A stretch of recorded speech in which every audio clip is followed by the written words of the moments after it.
Okay, here we go. How's it going, Phantom? This is exciting. I have the ability to switch between the screen and of my face and the screen of my work seamlessly. Production quality just went up like 10%. It's actually very exciting. I've been trying to do this for a long time, and I've seen so many people do this for like interviews with Jordan Peterson and people even more famous than that. And you'd think that I would have this down and from the start, but even if you know how to do something, it doesn't mean that you'll. It's what you focus on. But when you go to do it for yourself. But I was going to talk about the economics of meaning today, and I kind of am. Sorry for the scratching. If you hear that, that is my Chuckwalla lizards going a little crazy right now. I don't know what they're doing. But I spoke about economics and finances yesterday and how we try to find an objective pattern.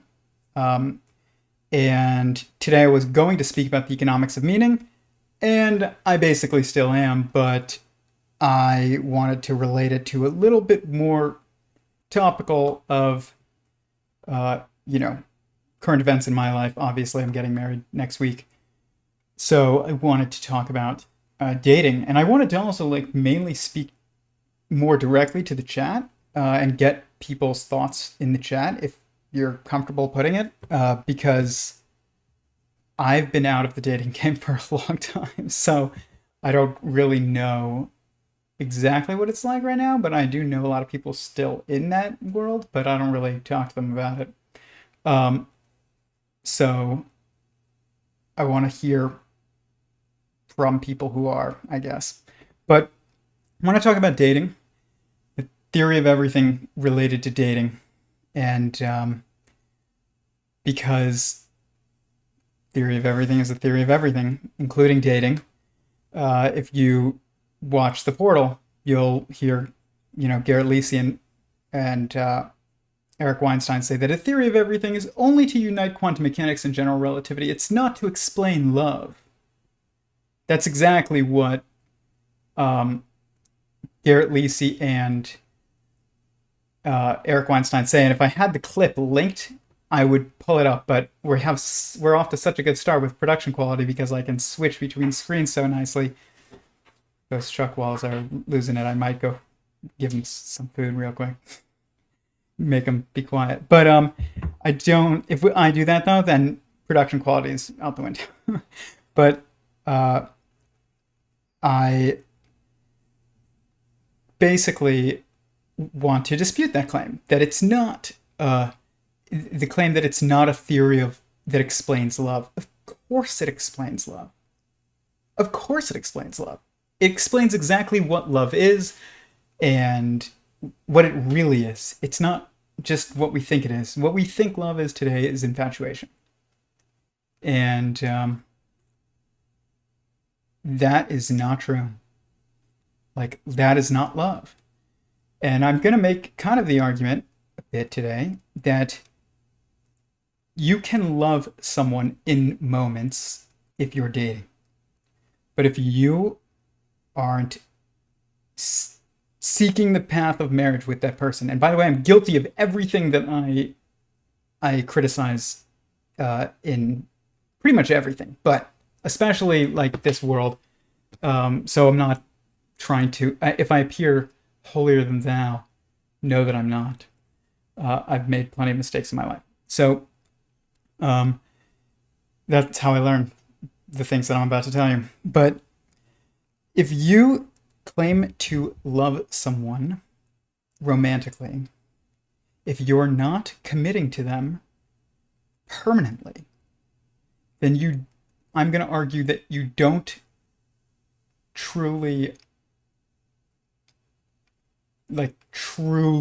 love that person on that level that we normally associate with romantic love. You can't.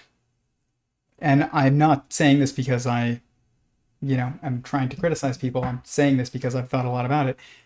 And I've had previous relationships where people said, I love you.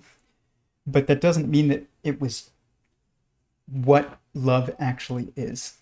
And we've talked about this before, that love has to be an action. It has to. It can't not be an action. It has to be an action before it is a feeling. And you can feel loved, but that's due to actions that somebody is doing for you. And that those actions are love. And so the thing about dating, when you don't commit, and you don't plan to especially, is that you are only in the situation for the sake of yourself. Now, you can think that you're not, and you can treat the other person well, and you can be honest. I will say this, I've always been honest in the past with, my intentions in relationships, and kind. But, I mean, everybody is kind of an asshole sometimes, but like, for the most part, treated people well.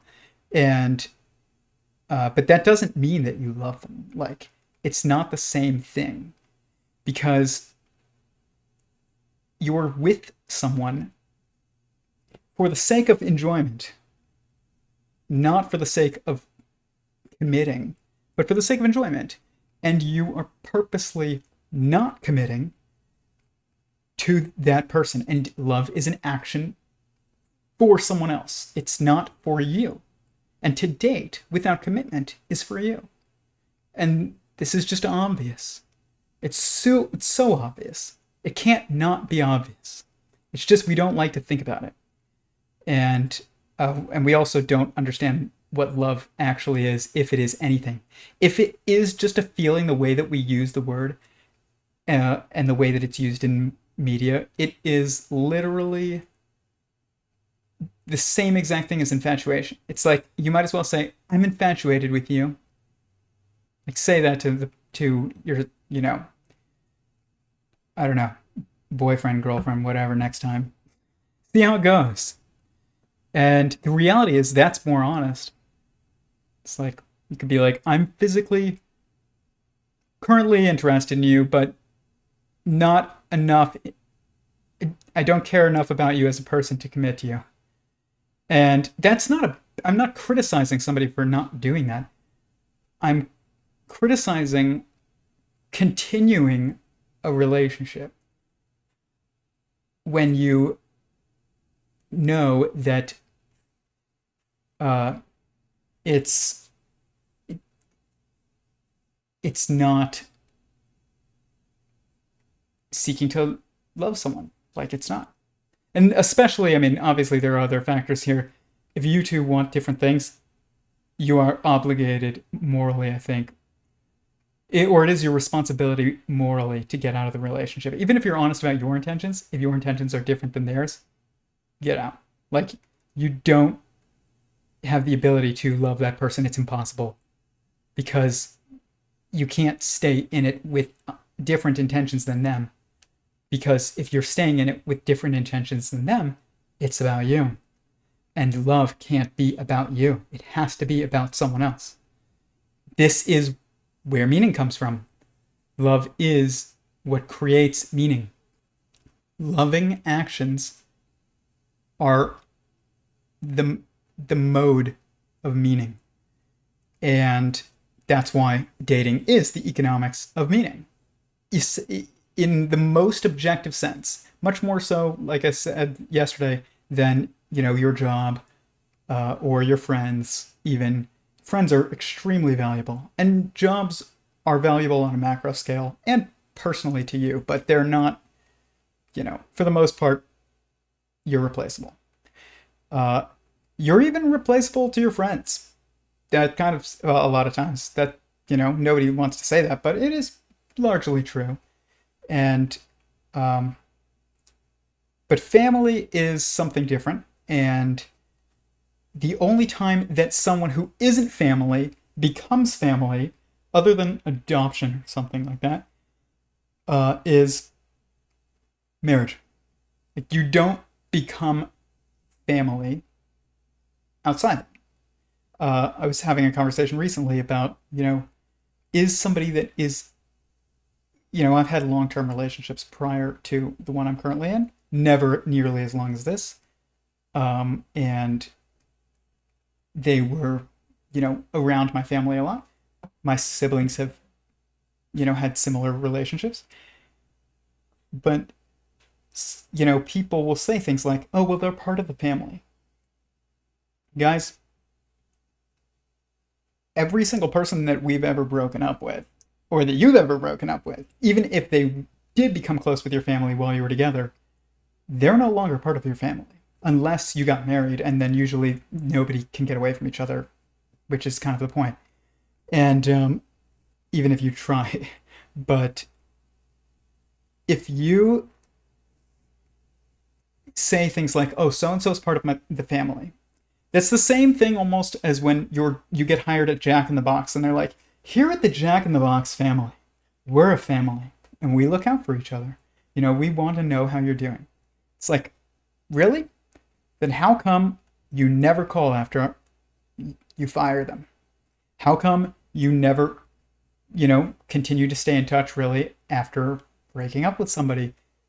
With your family doesn't stay in touch with them. Even if they lived at your house with your family, it doesn't continue.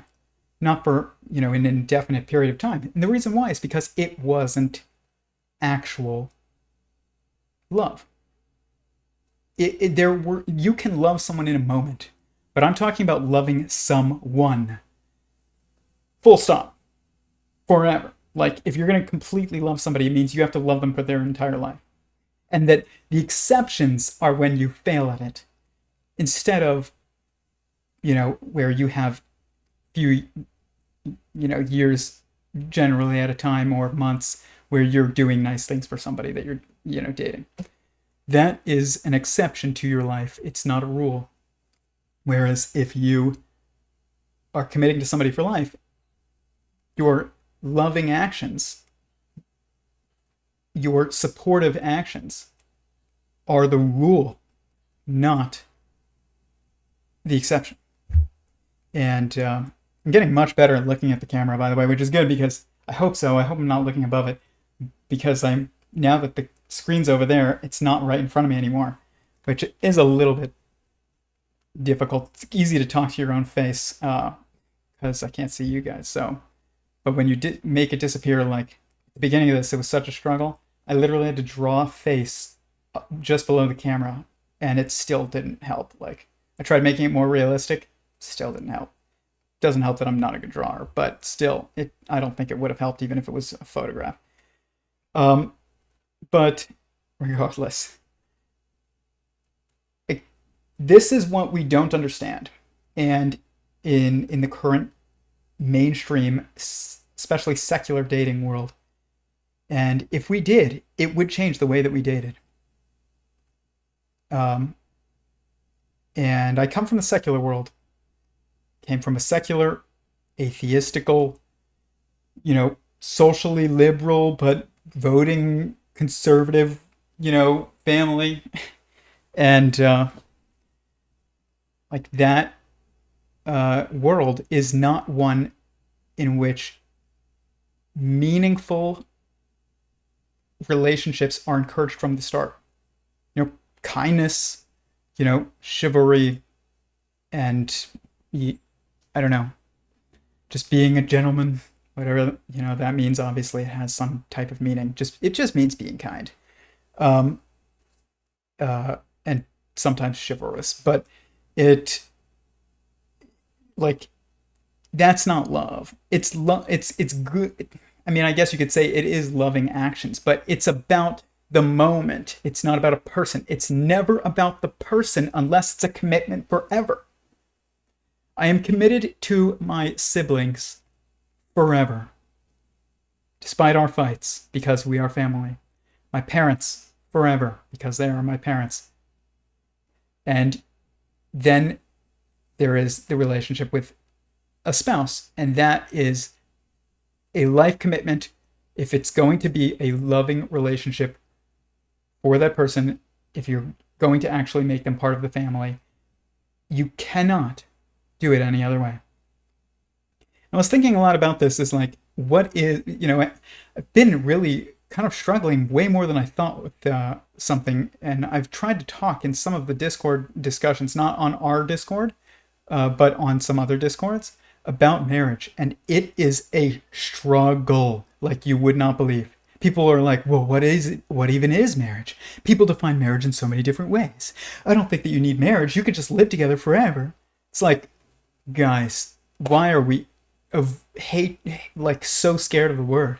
That's really what it is. It's like, if you're going to say something like, we don't need marriage, you could just live together forever. And like, it's like, okay, that's marriage. If, and here's the difference, you've publicly proclaimed to the community that you intend for it to be forever. That makes it much more serious. Because if you haven't done that, it's always fine to leave. It's always fine to leave. The worst that happens is somebody's like, oh man, I was really rooting for them. But nobody's like, that sucks. Like, they're not. It's not seen as a failure. It's just seen as a step, a change. But it's not seen as a failure. If your marriage fails, it's a failure. And I know plenty of divorced people, so don't be offended by that. My parents are, thank God, not divorced, but everyone who's been married for an extended period of time almost gets divorced at some point, or at least thinks about it and like says it or whatever. Like, I've seen it in every couple that I've known. Old and young and whatever, it doesn't matter. If you're with somebody for 60 years, like, you're not always going to like that person. You have to always love that person. And if you stay with them, it is always loving that person. Even when you screw up and you're an asshole in the moment. If you're still loving that person, you're just having like a moment of, lack of control of your emotions. But that's not the absence of love, because your action is love. Oh man. Did we just lose the stream? I hope not. No, we didn't. Okay, thank God. It like glitched out for a second. Hey everyone.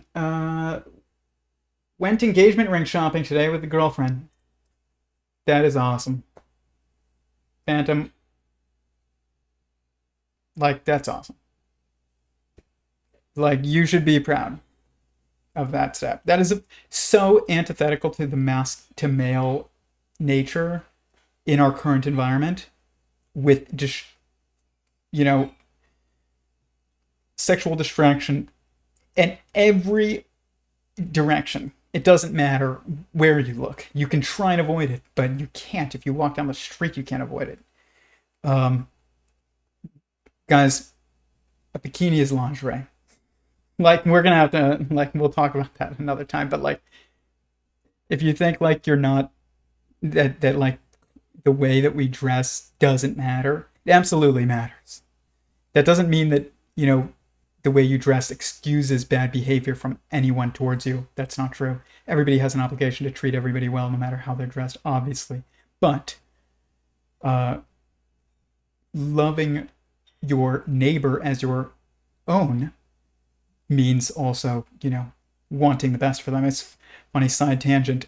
I was involved in a debate with the owner of this firearms company, and they're called F1 Firearms. They make very nice AR-15s, and they're very cool, I will admit. And definitely some of the coolest rifles out there. But on their Instagram page, they had posted this girl posing very provocatively, and this one guy, Catholic guy, got on there and was like, "This is wrong," and everybody else was like, "You go, girl!" Oh, fire emojis. It's always amusing when I see people like put the like licking emojis and fire emojis while their like profile picture is them and their spouse. It's ridiculous. But don't think we don't notice. We notice. But this guy posted this photo, and everybody jumped on this guy who was basically saying this is wrong. And they were like, oh, you just don't appreciate, women. Like, some of us appreciate attractive women. It's like, obviously, he appreciates attractive women. That's not the point. He appreciates her more than anyone else there that was basically encouraging her.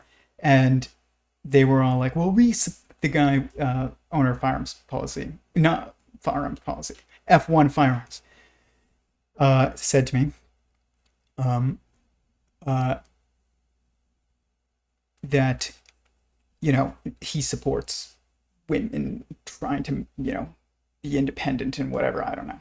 And I was like, if that was your daughter, would you support her enough to share it to your, company's Facebook page or Instagram page? Crickets, guys. And then what happened? He deleted the entire conversation. He left up the photo, but he deleted all the comments by me and all the comments by the other guy, because when somebody says that to you, you can't answer logically. Like, this is what it means for the golden rule. By the way, we're going to apply this to dating in a minute. This is closely linked, but it's not quite there, but we'll get there.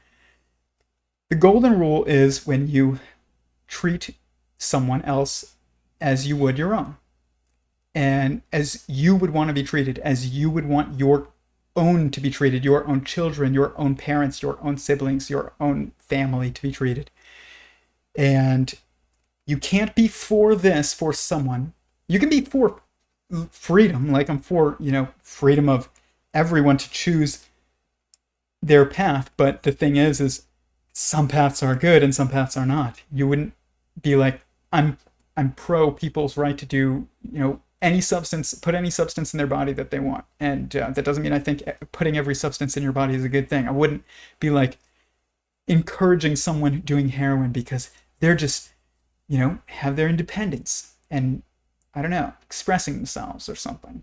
And then go to my siblings and be like, I support you doing heroin. No, you would never do that. You would be like, I don't want you touching that stuff. Get away from it. Even if you are okay with people, you value the liberty to choose that choice. That doesn't mean that you would encourage that choice. This also applies to how we dress, how we behave, how we, eat and consume substances, and, countless other things, including dating. So, there is this very obvious double standard when it comes to men and women dating in the dating environment, in the secular world especially. And I understand that. It's due to some realities. I would be much more protective of my daughter than I would be of my son. But I wouldn't want something different for my son than for my daughter. That is the point here. You need to want that for everyone. If you want to actually love that person that you're dating, but you know you won't marry, you have to love them like if you're going to truly love them, you have to love them the way that you would love your own sibling or daughter or other family member. And what that means is you have to want them to get, married into a meaningful relationship. I would imagine. That means you have to leave. That's what love would be in that instance. This totally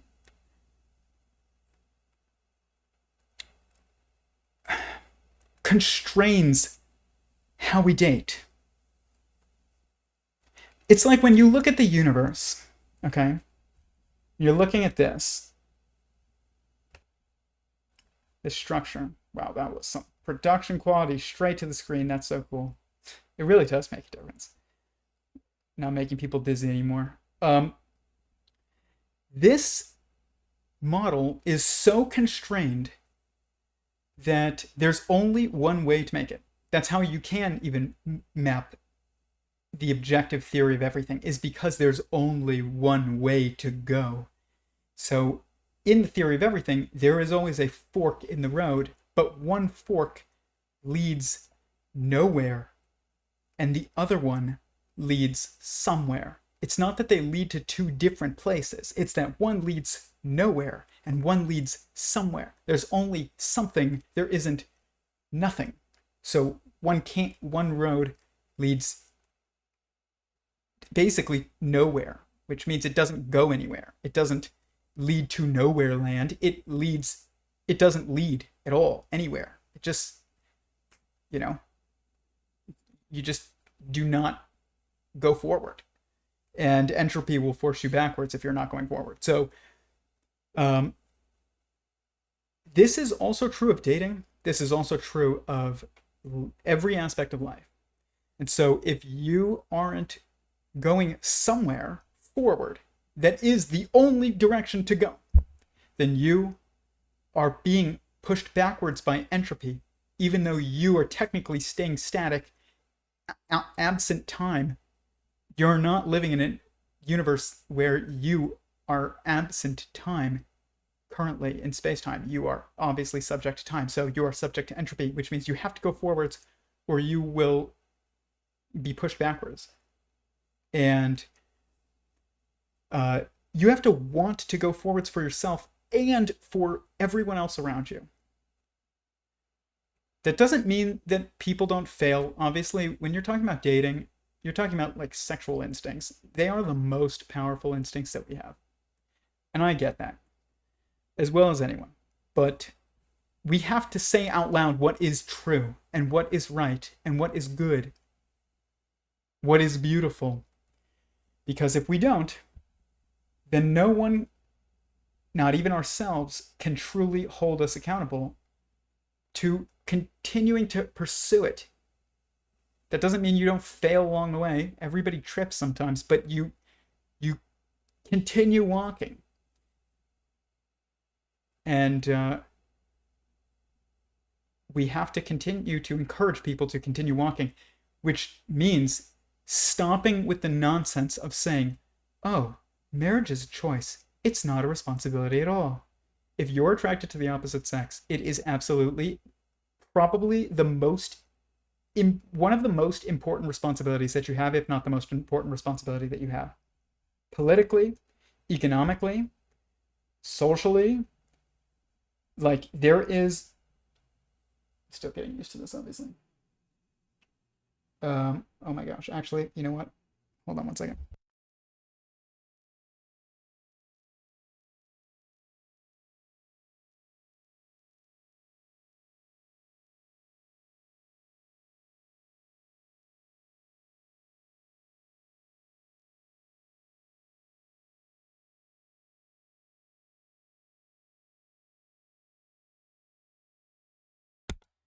Sorry about that. Telemarketer, I thought it was an important call. I'm still getting used to how to switch between screens. I'm making everything expand because I'm so used to it. I thought that was wedding vendor, but it wasn't. It was telemarketer. I don't know. Some university here is doing science. I was like, I don't have time for this right now. But like we have to stop with the nonsense. Like, and the main nonsensical narrative is that marriage is not an objective structure. There's not one way to be married. There's only one way to be married. That doesn't mean you can't work out your relationship and duties and everything within that marriage. Of course you can. That's the point. But there is only one definition of marriage that is a real definition of marriage, and it is between one man, one woman, or one man, sometimes multiple women, but that's not common and it's not ideal, but it is a marriage if it's a lifetime commitment. It is. I do believe that limited polygamy is actually marriage. Between one man and multiple women, it's not a marriage if it's multiple women and one man. And we can see this in quantum physics because in isotopes, you don't really ever have multiple neutrons, which is what women are, and one proton. You see or you see multiple neutrons and one proton. You never see multiple protons and one neutron. That doesn't happen because it's unstable. And that's also why you never see it in society. People will be like, well, why can't, a woman have multiple husbands? It's like, please show me anywhere in society ever where that was even remotely a trend that lasted a year, even in like some aspect of society. It doesn't exist because it is too unstable. It's an impossible structure. It's an impossible structure. There's one way to make a universe. There's one structure of marriage, one structure of isotopes. There are people that have meaning and their structure that they need to pursue. AKA people who qualify as queer, aka they're not attracted to the opposite sex. Doesn't matter what they are attracted to or what they aren't. Just means you're not attracted to the opposite sex. If that's true, you're queer. If you are attracted to the opposite sex, doesn't matter anything else, you're common. There is no gay and straight and bi and pan and all these just nonsense. Like, it's just relativistic nonsense. And this isn't a liberal or conservative or traditionalist or progressive view. This is an objective, physical, chemical, conscious view of reality. Mathematical view of reality. Logical view of reality. It is the truth. It is. Like, it just is. Like, we're so confused, but because we want to accept everyone's life choices, but at the same time we don't want to accept everyone's opinions. Isn't that weird? Like, why would you not accept an opinion over a life choice? Like, a life choice impacts other people more directly than an opinion. An opinion informs life choices, and then life choices impact other people. But opinions don't intrinsically impact, don't directly impact other people. But we've tried to excuse everybody's life choices for the most part, unless that person is claiming that you shouldn't excuse everybody's life choices, or encourage everyone's life choices. Let's say that, because it's not about excuses. Like, everybody fails. Nobody's perfect. So you have to have grace for everybody, or else you can't expect it for yourself. That's what it means to love another as yourself. Even your enemy. When it says, like, I think it was, obviously in the New Testament, it's like, love your enemy. People say that. I don't remember the exact quote. If I'm wrong, sorry. But I just know it's very heavily quoted. And I don't actually recall the verse in Scripture that pertains to. We'll look at it in a minute. But it's an obviously true statement, because you have to treat them the way that you would want to be treated if you're going to follow the golden rule, which is the eternal and essential and total rule, which is to treat others the way that you would want you and yours to be treated. And that means allowing for freedom, but also encouraging and desiring goodness for everyone, including the people that you don't like. It's like, sometimes there are politicians that I do not like them. That's all I'll say. And every now and then I will look at Paulina and I'm just like, I get so mad about something that they've done. And I'm not talking about like things they've said. I'm talking about legislation. I don't get up in arms about statements. I don't care. But if you pass a bill that fundamentally restricts my ability to, enact my responsibilities that I have to God and fellow man and family, like that, I don't like that at all. And but every now and then I gotta just be like, you know what? I pray they achieve wisdom, because that would solve my problems. Like, if you were like, it's better to pray for somebody to achieve wisdom than it is for somebody to pray for somebody's demise or failure or something like that. Because the result to you is not even just the same. If somebody achieves wisdom who, prior to that didn't have it, and it was, negatively impacting those around them, or their constituents or their employees or whatever, once they achieve wisdom, they're now a positive force for those around them, for the most part. They're not just a neutral force, they're a positive force. Whereas if you just hoped that they disappeared, they're not even there to be positive. So you really do have to pray for people to achieve wisdom, because it's good even for you. The results of the golden rule are good for everyone. There's no one it's not good for if you have honest and true and good intentions. If you have bad intentions, good luck. And there's no such thing as luck, so you're not going to find that luck. But it is essential to want what you would want for yourself and others, for yourself and your own, for others, including people that you don't currently like.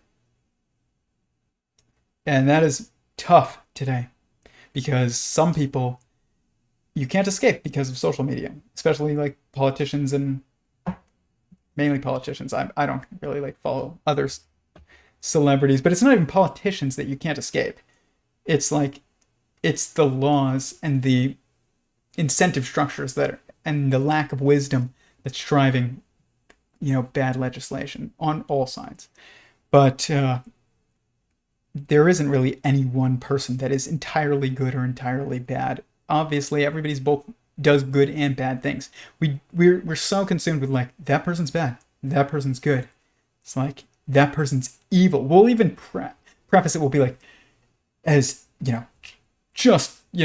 obviously, I don't even need to say it, but Hitler was an evil man. Then people will be but economic policies were well intentioned and he liked puppies. It's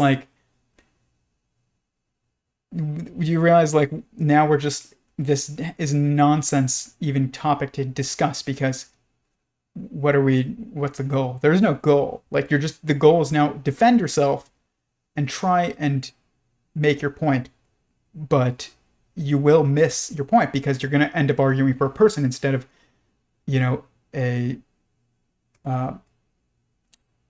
action. And you can't argue for people really, other than arguing for grace for people, because arguing anything else for anyone will turn you into a hypocrite, and isn't the golden rule if it's not just wanting grace. So in regards to dating, full grace for everybody. We really need to give it to everybody, because we are really hurting each other a lot and we don't really realize it. And I'm guilty, like I've said. Yep. And I have to give myself grace, and people who I've hurt have to give me grace, and I have to give people grace who have hurt me. And we all have to just kind of move forward and realize that it's time for a 180-degree complete turnaround. I have thought about whether or not that's a good phrase, or whether or not we should say a 90-degree.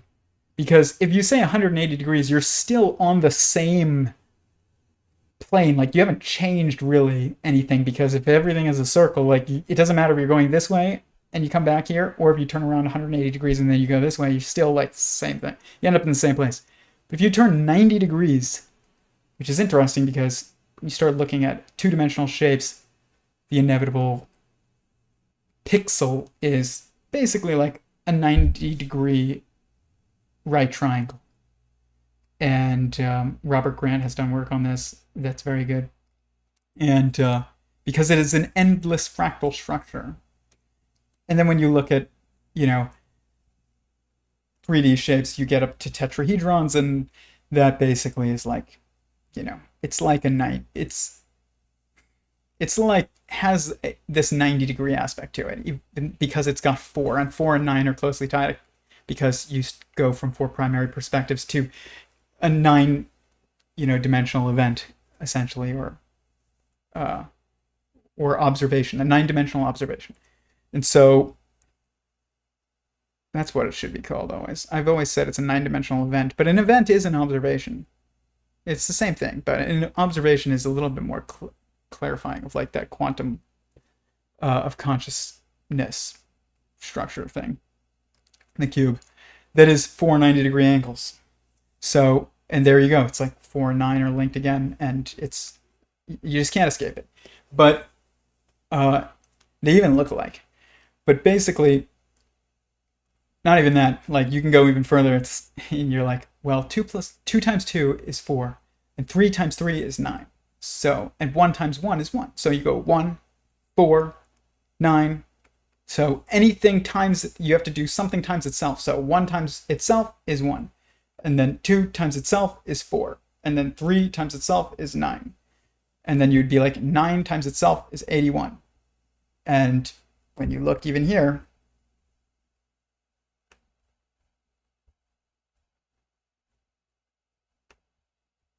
this structure is built from these one here, and one here.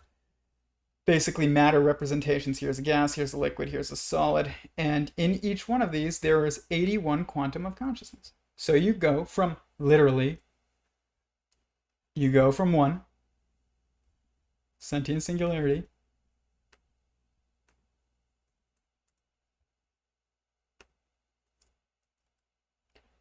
right here, to 4 primary perspectives. So 1 times 1 is 1, 2 times 2 is 4, 3 times 3 is 9 to the next model. And then 9 times 9 is 81. 81 quantum of consciousnesses. I don't know what is the plural for consciousness. Consciousnesses. I guess that would be it. But and then they're basically separated by 64 gaps in entanglement. Always. So 64 red here, 64 red here, 64 red here, and there's 81, quantum of consciousness here, and here, and here. And then when you merge them all, you get rid of the gaps, you overlap to the point of basically having triality being formed, and you go from 81 to 162, which is 3 times 6 times 9. Fascinating. Let's just do this. 1, 2, 3, 4, 5, 6, 7, 8, 9. Equals this times itself. And then basically you go here. Wow, look at that. Sentient singularity. I know we're sidetracked. We'll come back. Primary perspectives. Quantum of consciousness.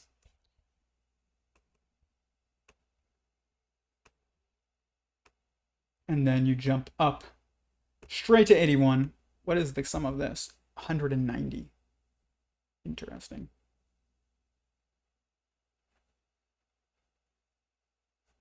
What is this? That's 1 times 4 is 4. 4 times 9 is 27. And 27 times...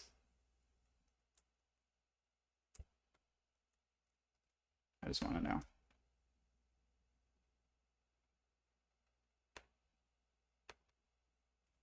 It's 9 times 81. 729. Perfect. That's 720 plus just the 9 of the event. Okay, well.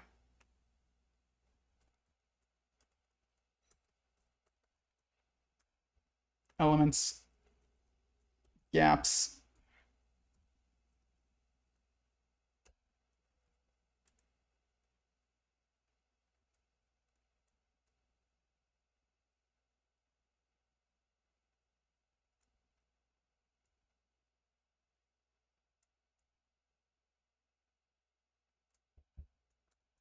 tetrahedronal gaps.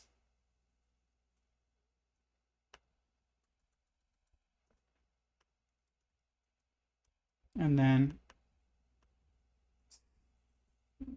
I guess, elements. I think there's 81 elements. 81 elements. Or there's 80.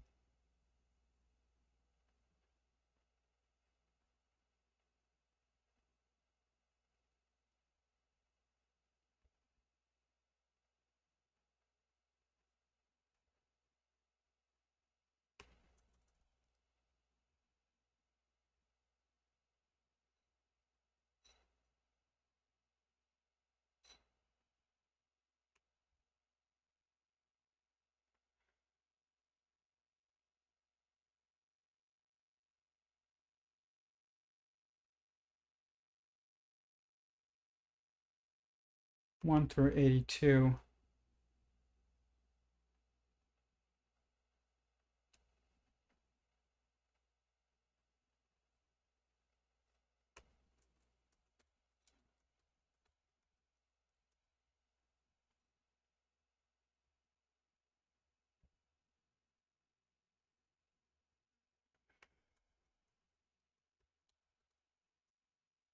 I think it was 80 stable elements. Okay, this is weird, guys, actually, by the way. For each of the 80 stable elements, yeah, exactly. There's 80 stable elements, guys. Look at this. There's 80 stable elements that we know of. Guess what? According to Bob Lazar, element 115 is also stable, which makes 81. Isn't that weird? I was messing with it recently.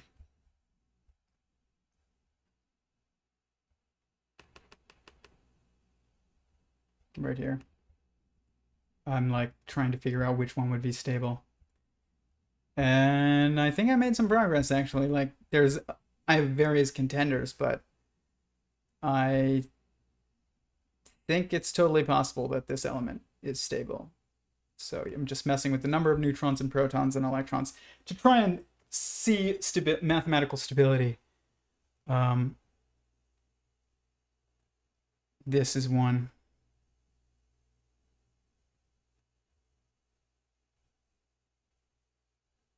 This is one. This is one. This is one. Probably this one would be like, and this one.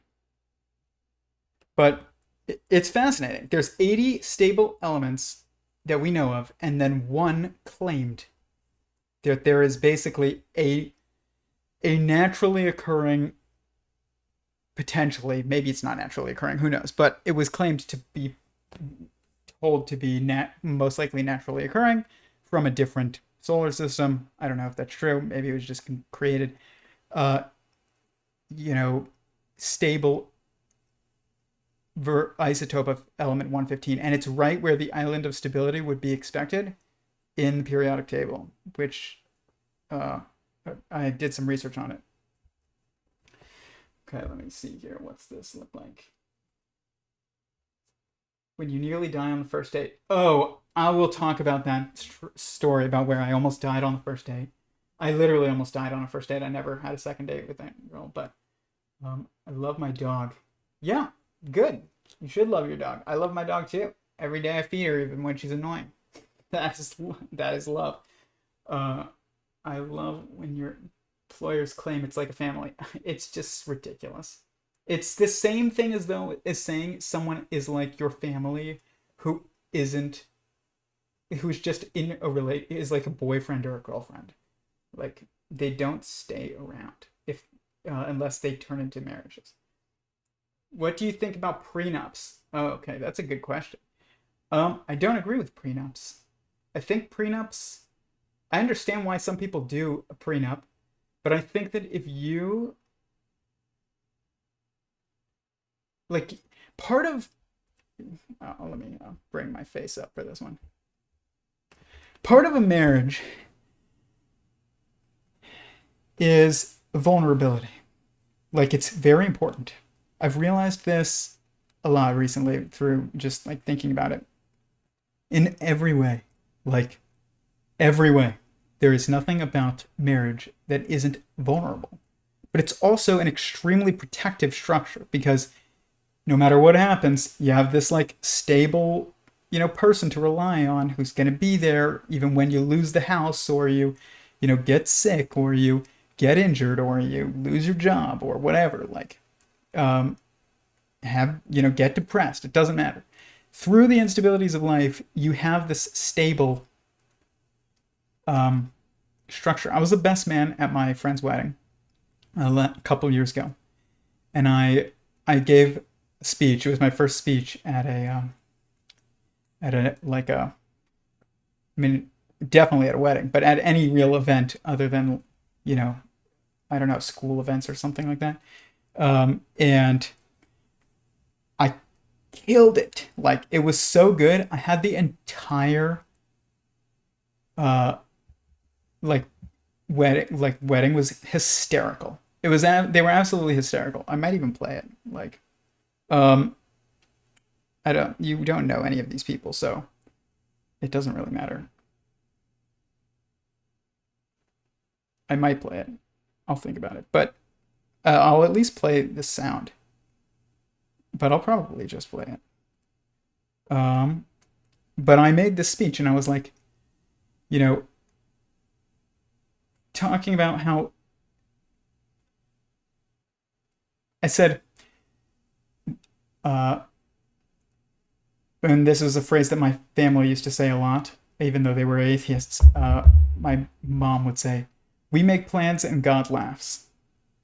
And I said this. I was like, they say we make plans and God laughs, but the one constant that you can control is who is next to you when those plans don't go according to plan. And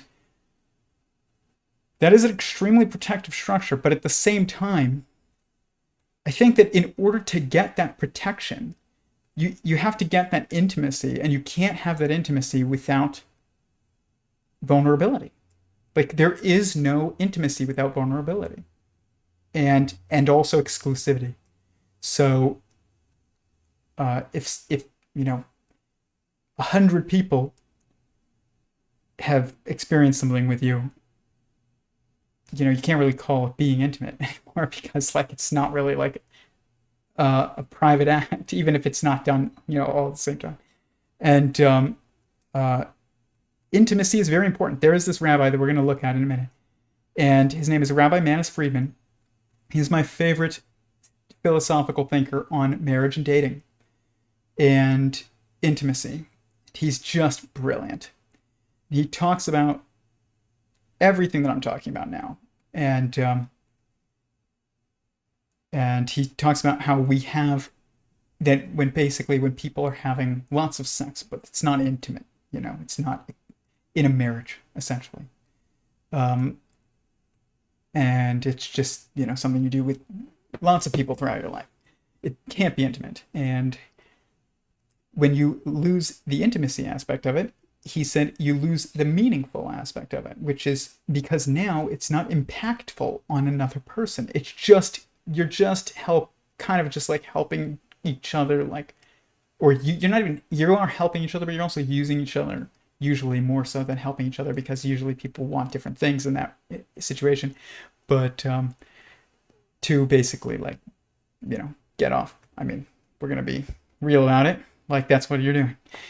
And that's not really like you're using each other as a means, not an ends. That means you're using each other as a thing, not as a something, not a someone. Okay, so um, this this uh, this lack of intimacy and lack of vulnerability creates a lack of permanent impact on someone, and or diminishes the permanent impact that you have on them. And that leads to a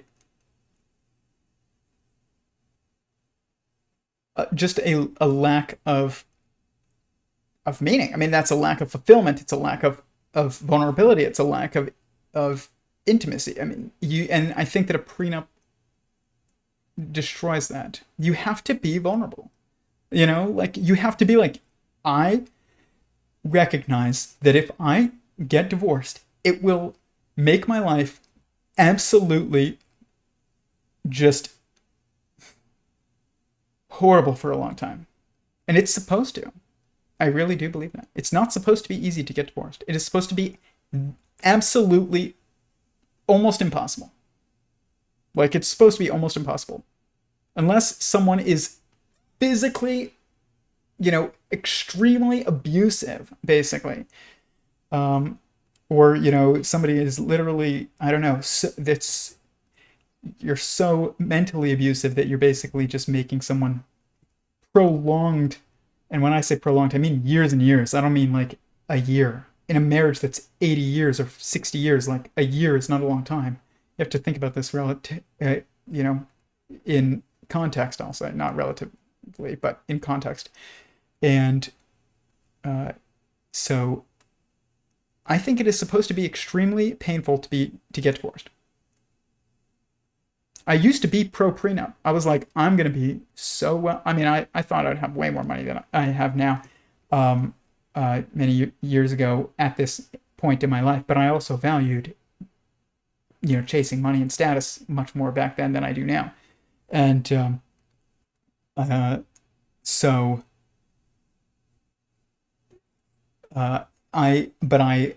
my values have totally shifted. And I used to say all the time, I will definitely get a prenup. Definitely.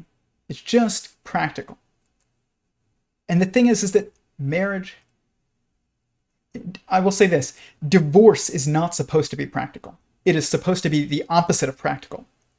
And I think that if you want to get married, you should make it hard to leave for the sake of yourself. Because let's say you're going through a rough time, 2-3 years of really not liking each other very much. But if you leave, she gets half of everything, if not all of everything, between half and all of everything. That's, material possessions. That incentivizes you to try and stay. And if you do, I have seen almost every marriage that I've seen stick it out through those years of hardship. Even when people, they started living in separate houses and they even saw other people in that time because they were like, we're done, like we're getting divorced. I mean, we're separated, good luck. Then they ended up not, because they had children and financially it wasn't practical, and familially it's not practical. They had children that had health problems, and it's like, you don't want to be alone dealing with your child having an illness that's, looks like it's going to kill them. It didn't, thank God. Thank God. But I mean, they thought it would. It was cancer. It was not good. And, if your kid gets cancer, you don't want to be alone dealing with that.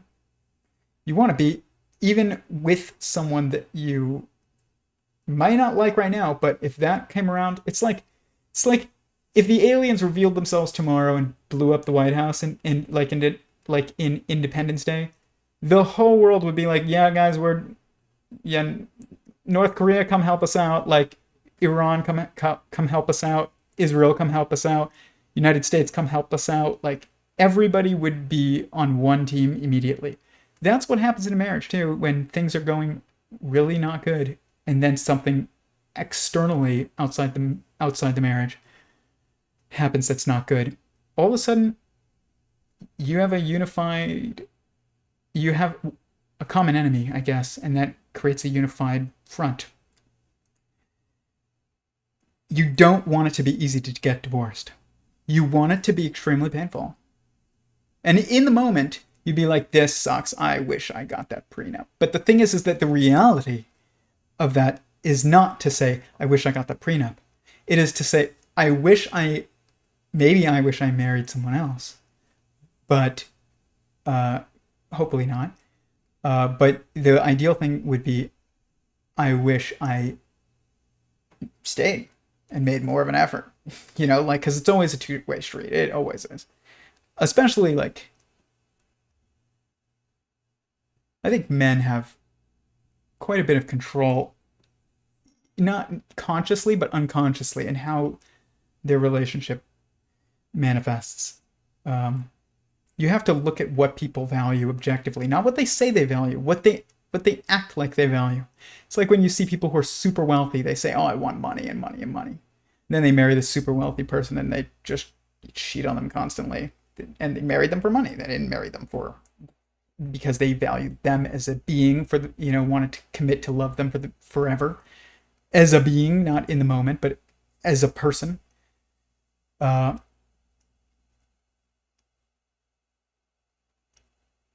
that uh, you can see in that relationship that, like, money doesn't bring respect uh, in an actual relationship between people. It brings admiration and, envy, but it doesn't, for a lifestyle. But it doesn't bring, and sometimes it brings a degree of respect for someone's competence, but it doesn't it, in it doesn't translate to a marriage, because you're still seeing that person at their worst. So if you see Elon Musk walking down the street and you're like, that guy's the richest guy in the world, holy crap, like, I respect that guy for the grind and for, like, running things well, and, like, he's highly competent, you also aren't his spouse that is seeing him when he's sick and when he loses it on, totally irrational things, and, I don't know,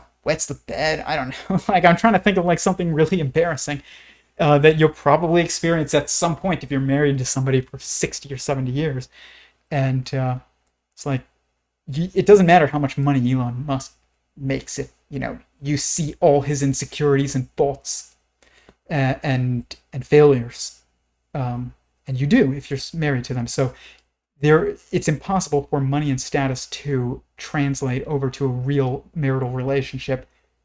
Uh, as far as respect goes, like, respect comes from, like, seeing your spouse stick to their values, and seeing your spouse treat you well, treat your family well, be competent for the sake of the family, and, and in their own endeavors, but not from the status that and the money, like, that these are basically proxies for competence.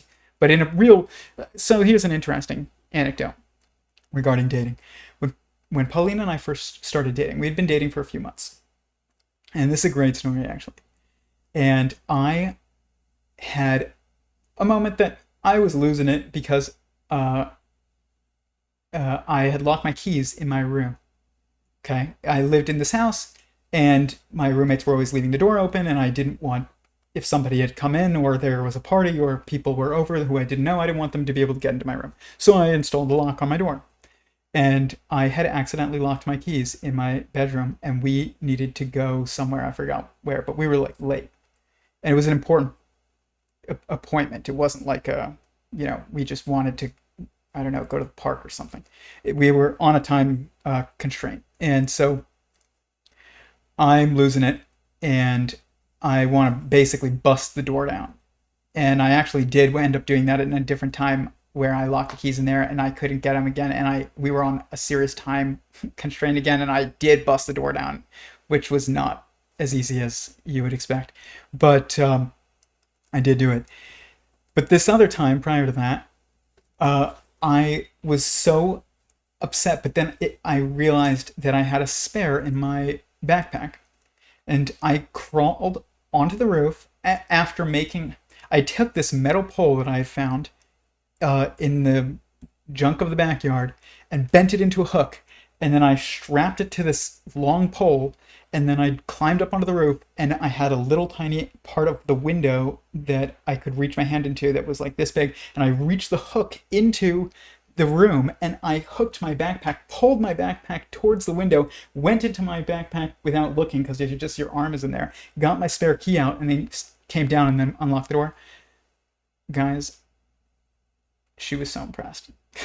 And what's funny is, like, once she had delivered some mail, and she put it into the wrong, like, it was like a bill, and it was to the rent, I don't know, the the apartment company that she was living in, and she put it in the wrong mail slot, and there was nobody there to open the door. It was like a weekend, and so she had seen me do this like MacGyver thing, months earlier. So she ends up finding like someone else's gum and like a string and a stick that she ripped off like a bush and attached it and made like a fishing rod, put it through the thing and stuck it to the letter and got the letter. Guys, I was so impressed. Like, these are the moments that you're like, that's my spouse. Like, that is impressive and respectable. It's competent. When you're just like, how much is in that person's bank account? Cool. It's like, that does not translate to respect over time. So just important considerations when you're looking for a spouse. If you do have money, do not and they respect you for it, it will not last into the marriage. It will not. It's impossible. It's literally impossible, because it's not actual respect for you. Or it's respect that is detached from seeing you at your worst, and it's only seeing you at this like idealized version. You want to see people in a marriage, you see people at their best and at their worst. You see them MacGyver their way to get their spare keys to unlock their door. Or you also see them lose it one day and they break down the door and, throw a fit the whole time. So, like, that doesn't lead to respect. By the way, Paulina was not like, dang, that's my man. When I busted down the door, she wasn't like, oh, you're so strong. She was like, you are really angry and you should probably calm down. So, just be aware that the things that we say that we value, strength, money, status, are not what we would value in a marriage. Because you have to remember, you're going to see the ultimate raw humanity of that person.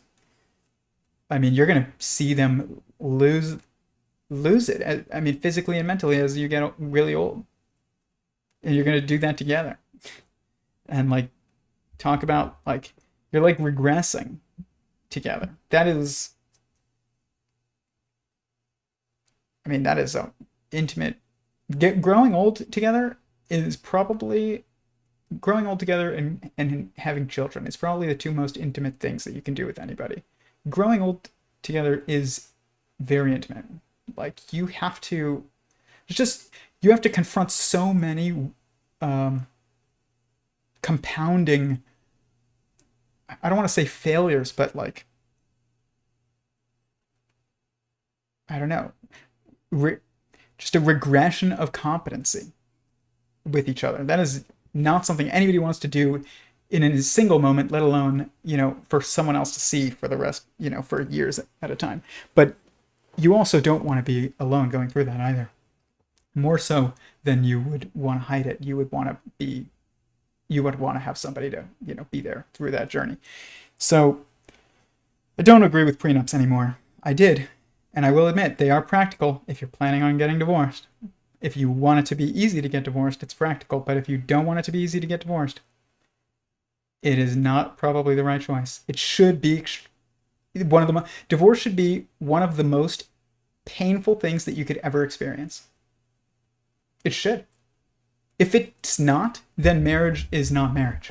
You're just breaking up with somebody. And even then, that sucks. That's like years of pain for some people. But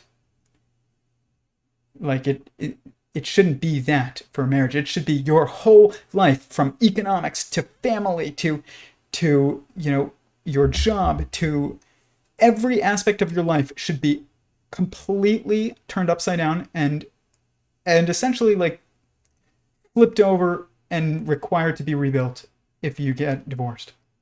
That's not true of like breaking up with somebody. It should be that painful to get divorced.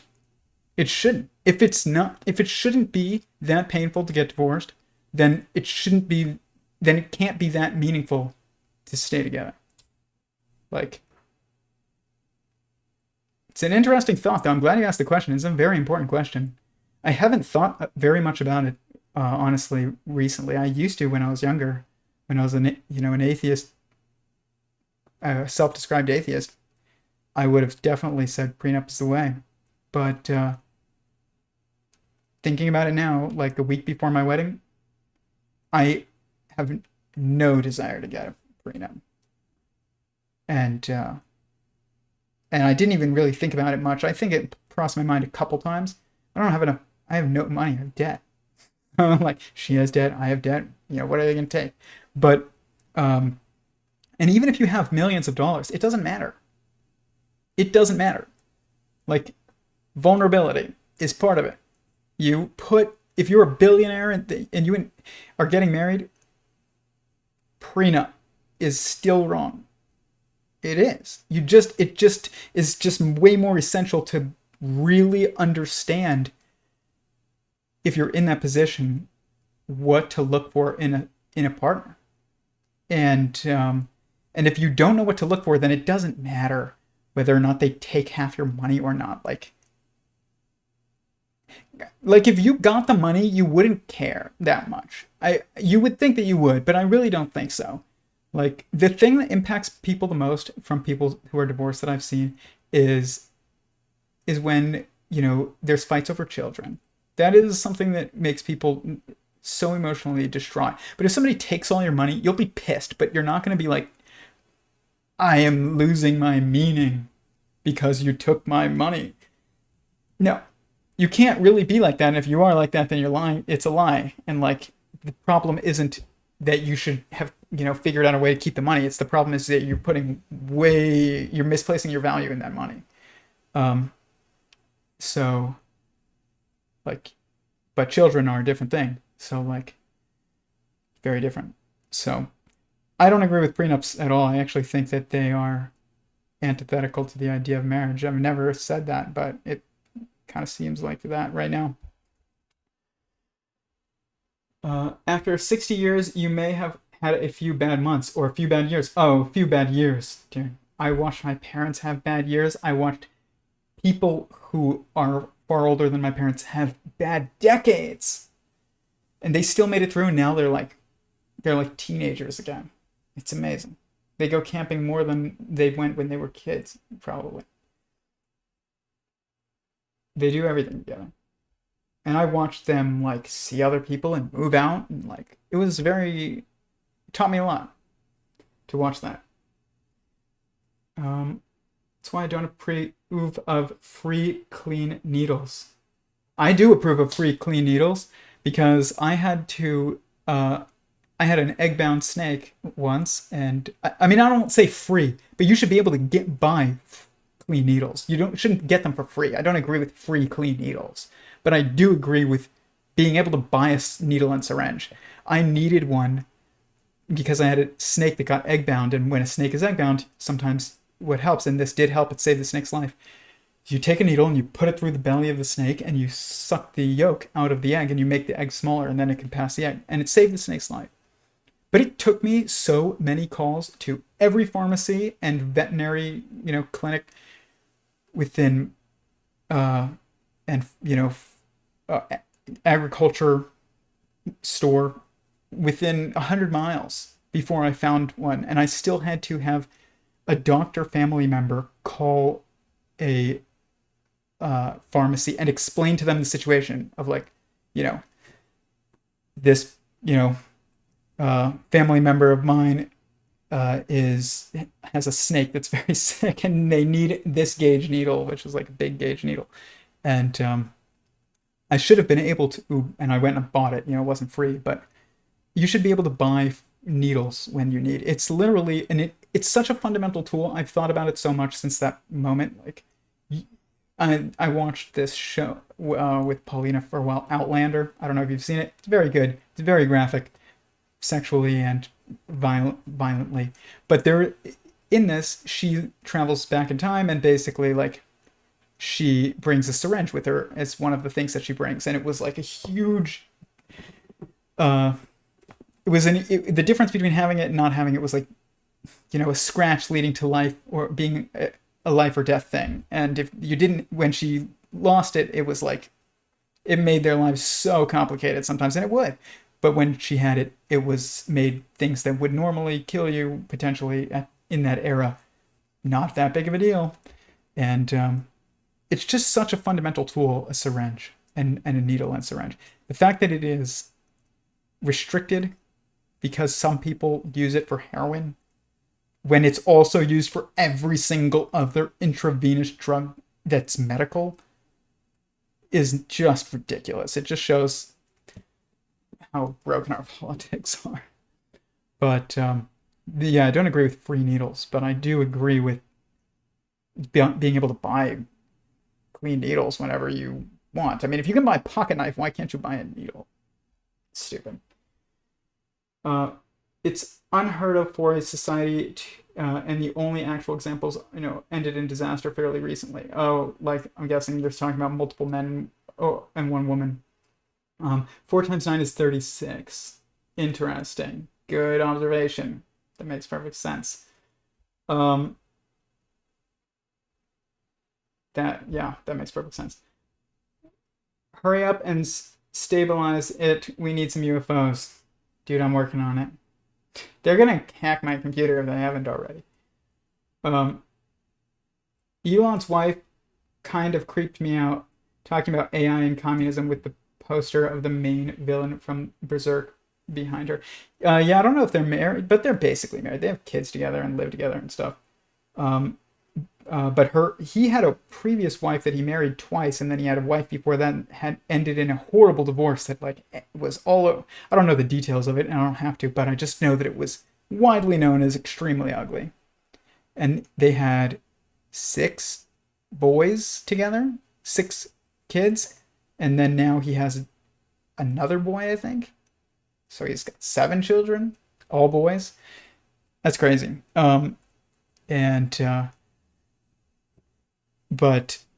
then he broke with his first wife, or divorced his first wife, then married Tallulah Riley, then got divorced from Tallulah Riley, then remarried Tallulah Riley, I think, and then now he's with Grimes. But I don't know if they're officially married. I don't know. I mean, having a kid with somebody is almost like a marriage, public proclamation of a marriage if you're like welcoming of it and you're living together and stuff, but it's still not. It's not. But it's better than abandonment. I saw somebody recently who was pretty famous, not famous, well known in a certain niche that I'm not going to name because I'm not going to bring it up, but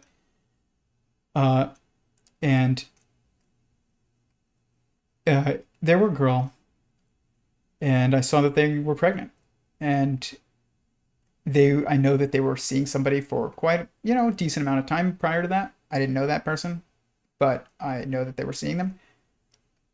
And then all of a sudden, like, that person disappeared from the feeds, and like, I don't know. I have no idea what happened. I'm not putting, blame on anyone. I don't know what happened, but I just know no longer around.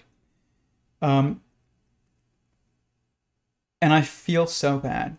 It bothers me every time I see this person. I'm just so upset about it. I'm just like upset with society for basically causing this situation. And, one of the things that I have realized, and this is due to mistakes, I will say, like sins, is when you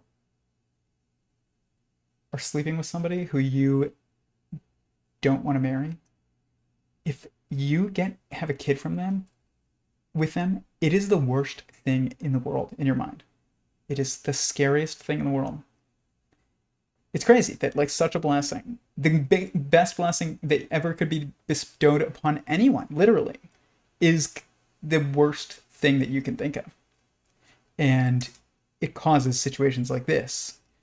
And but if you, I'm not married yet, but I'm with somebody that I'm going to marry, I can tell you that if you sleep with somebody who you are going to marry or you are married to, I mean, if you married to them, then it's, obviously like you should be not delaying children.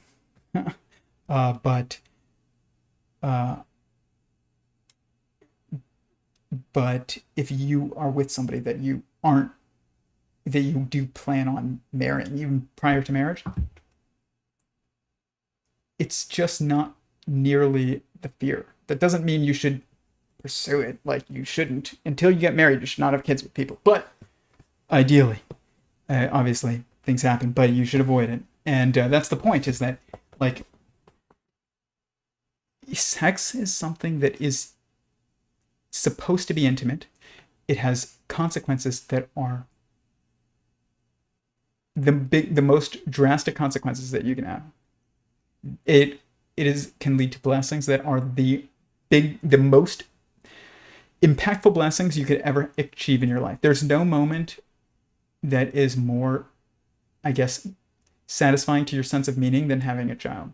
I have not had kids, but I know that. Like, there's no way that that's not true. And like, that is, you shouldn't even risk that with somebody who you don't want that with. Like, it's really, really ridiculous. Like, it's just us letting our instincts just run wild, and our logic is then trying to figure out a way to outsmart and get away from the consequences. But the thing is that those consequences are good things in the proper context, and if you destroy them, it's destroying of the meaning of the act in the first place. It's just, like I said, it's basically just getting off. It's like, that's about you. And and I don't think that sex outside of marriage, honestly, can even be, I can't say this definitively this week, but I don't think that sex is even able to be truly what it is supposed to be outside of a marriage and outside of birth control, and you're just giving up to God and you enjoy each other. Like, that's what you're supposed to do.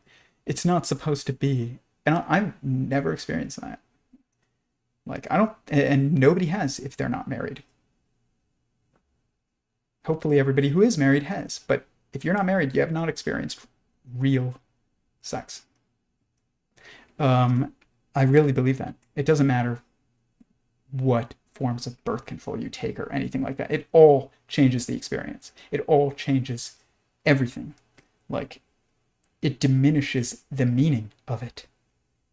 And it just reduces it to a physical thing that's not a soulful thing. And a physical thing alone will, if it's just physical, it will become about your own enjoyment. It won't be about you and another being impacting each other. It literally, like, think about that. But it's just about, like, does this feel good for me? Good. It's like, that's it. And even if it's just about, pleasing your partner is what makes you happy, it's still about making you happy. Like, it's not about them. It's not about you and them. It's not about us together, one. It's like, it's just not. And you can't have, like, the excitement that's supposed to come, I think, from the possibility of children from sex, even if you're not trying officially, but you're just not avoiding it. I think that the excitement and, like, of that, of just like, oh, like, I don't know what's gonna happen, but if it's not gonna be bad, it just might be, I don't know, intimidating, obviously. Like, that just heightens the experience, I think, like way more. Um, I think even when people get married and they don't have children, and then they like start planning when they're going to, I don't even think that is like, I think that's even a distillation. You're just making it about the child then. It's like, that's the goal. It's like, it's not about you and the other person. It's like, this is what it's supposed to be. You're supposed to just give it up to God. But you have to be in a situation where you are safe enough to be vulnerable. And you can only be vulnerable where you are safe. And you can only be safe in a marriage, emotionally and physically, and also economically, and all kinds of ways. But you want to experience vulnerability without experiencing danger. And like danger it comes from sex outside of marriage is extremely dangerous. I'm not talking about STDs and you're going to catch AIDS and die. Like, that's not what I'm talking about. Even though that it can happen, but it's not what I'm talking about. It is soul destroying to have sex outside of marriage. And I know that. Like, it can add to men's confidence, but it also adds to men's objectification of other people. Always. As it adds to their confidence. If you're not committing to somebody and you're just sleeping with them, you're viewing them as an object. Even an object that you enjoy, and, if they were in trouble, you'd be there for now. But, it's like, that is, you're still only there for now because you want something out of it. It's not because you're committed to the person. You've committed to the moment because you're getting something out of it that you want. And that's what it's about. This is like what Manus Friedman kind of talks about, and realizing that I'm like deducing the things that he says naturally, a lot of them.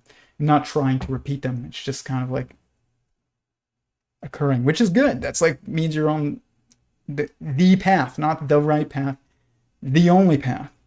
It's only one path.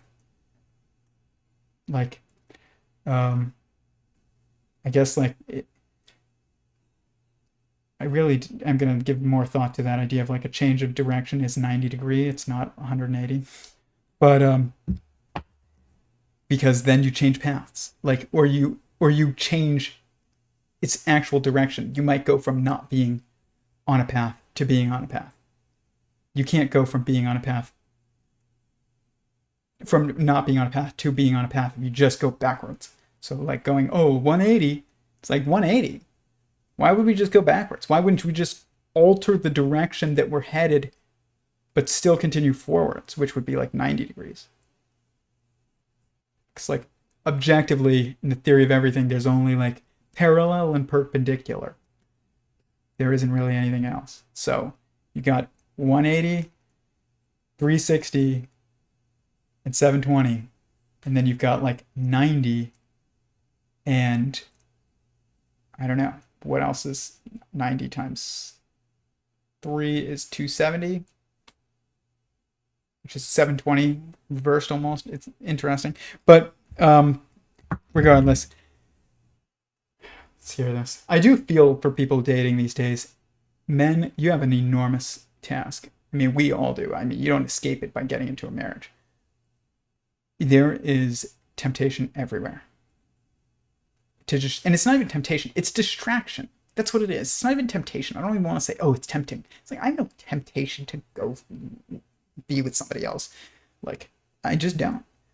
I'm not saying that doesn't happen for people, but like, it's fleeting if it does, even then. I mean, I know some people that they are constantly having people throw themselves at them, but they are famous and like famous-ish, I guess. I hate the word famous. They're well known.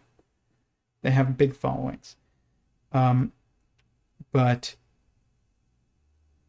that is tough. That is an environment that honestly you wouldn't want. You'd think you would want it, but you really wouldn't. If your goal is to get married and be successful moving your life forward, which means changing your life, not just like continuing doing the things that you're doing, like seeing different people and enjoying your time with them and then breaking up and seeing different people and enjoying your time with them. That's not a path forward.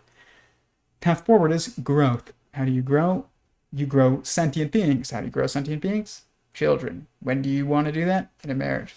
So, um, or you grow meaning, which you grow by committing to others.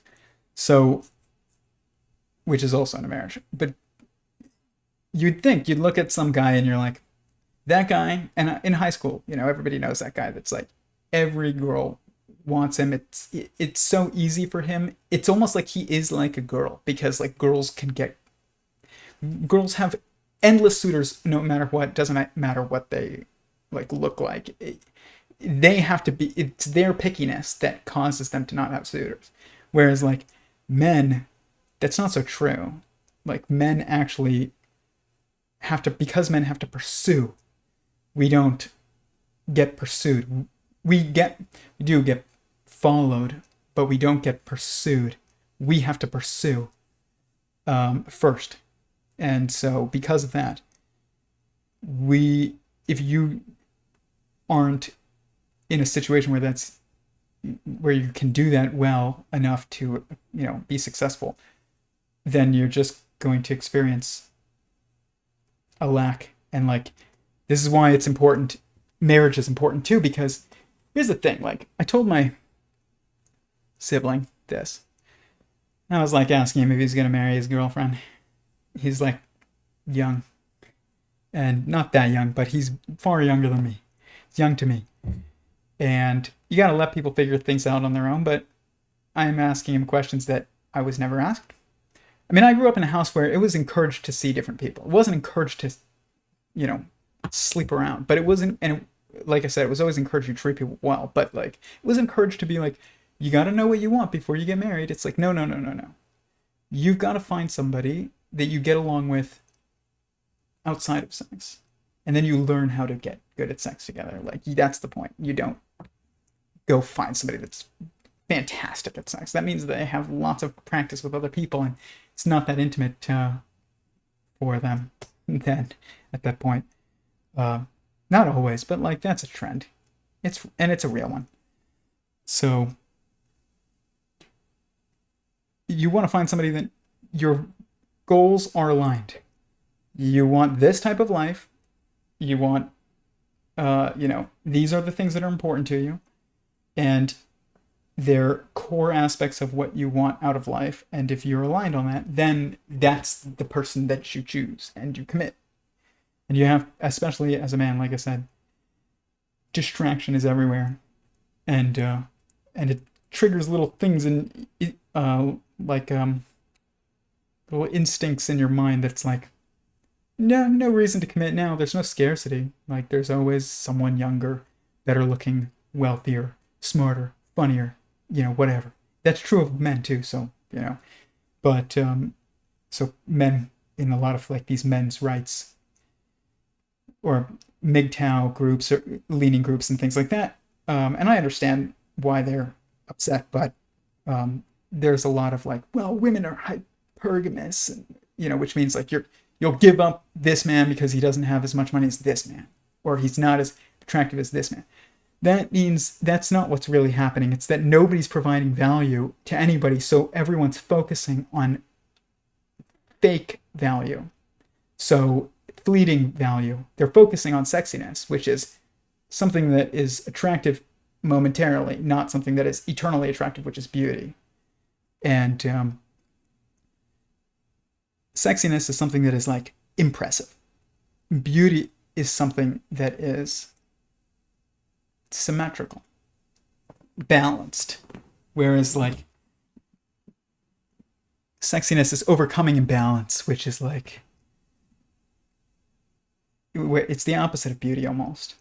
But it's related, but it's the opposite. It's not as objectively true. It's subjectively observable, but not objectively true. Someone is beautiful from the time they are born till the time that they die, if they're, beautiful. But, and I think that everybody has beauty. I will say that. Different kinds of beauty, but beauty.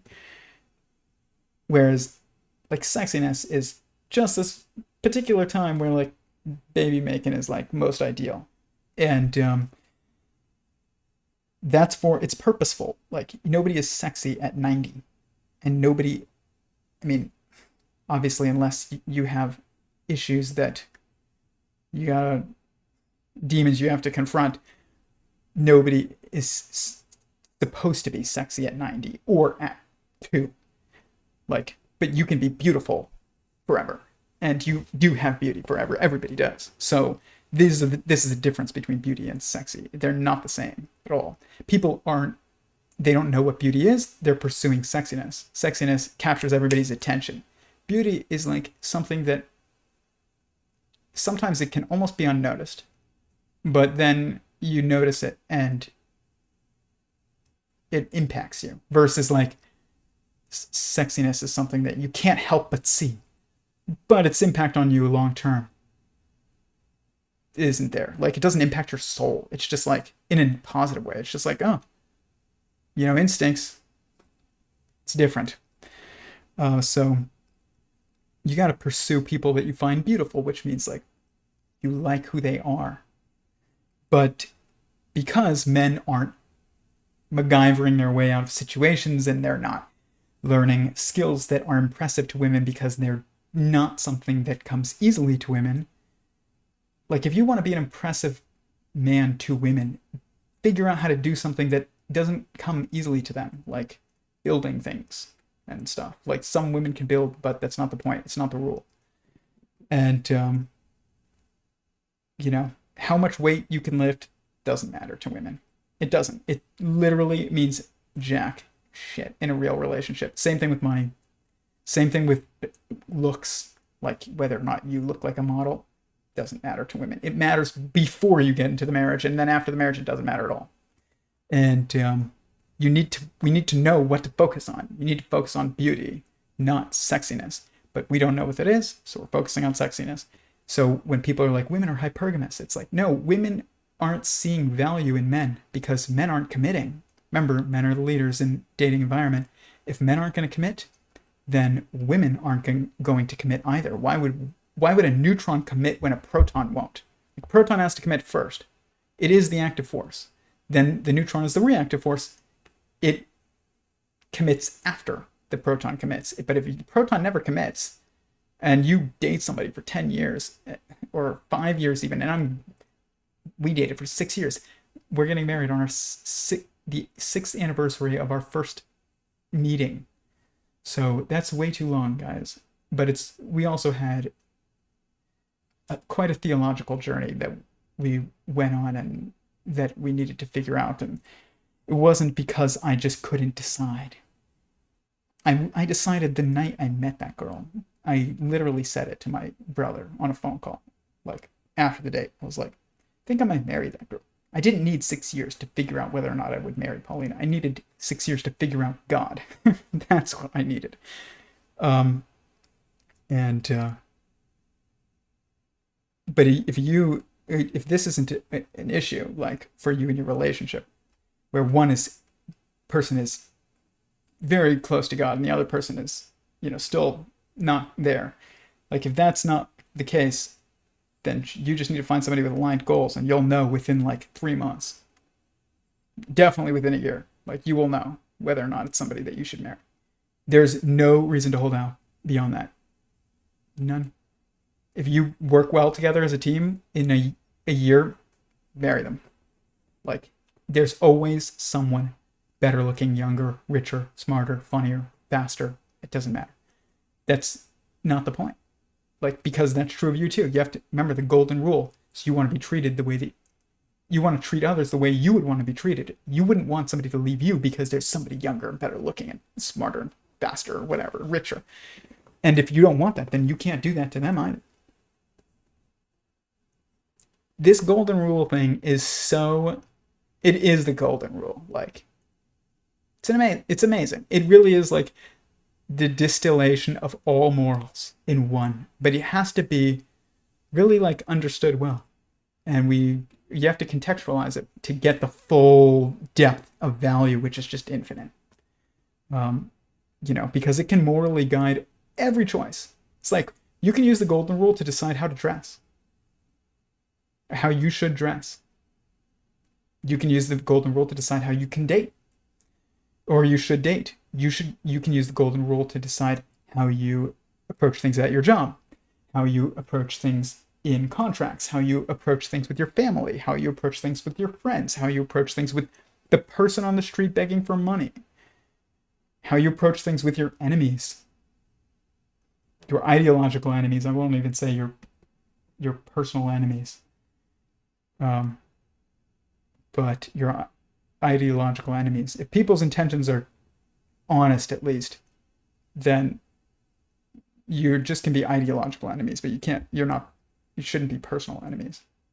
The line between that, I do get it. It gets tough in moments, but if you don't see that truth, then you can't give people grace, and if you can't do that, like, you don't deserve it. So it's just wild. But people have to give, men have to give women grace in the dating world, and women have to give men grace too. And that means treating each other the way that they would want to be treated. It's funny, I see women dressing very provocatively, increasingly. Women will wear just bikinis, which I think are totally immoral. I really do. And they're just getting smaller. And like, but you would never want your daughter to walk down the street in a thong bikini. And if you wouldn't want your daughter to do that, then you can't want your girlfriend to do it. And you can't want that girl over there that you don't know to do it. And you just can't want anyone to do it. And the thing is, for women, is if you don't want, this is the thing, this is a big one for women. If you want your man to not look at other women, then you have to dress in a way that doesn't cause other men to look. You can't be like, I'm going to look sexy today, and then, everybody's looking at me, even though you have no intentions to do anything about it, but you're just getting some satisfaction out of it somehow. But then when you walk down the street and some other woman does the same thing, and your man is like,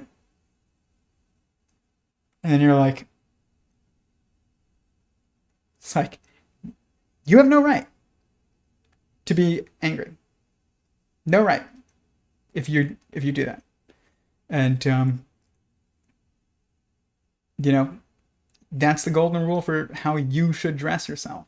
Is like, you should dress yourself in a way, if you're a woman, that not only is the way that you would want your daughter to dress, because a lot of women don't care how their daughters dress, they just want them to dress how they dress. But you should want to dress the way that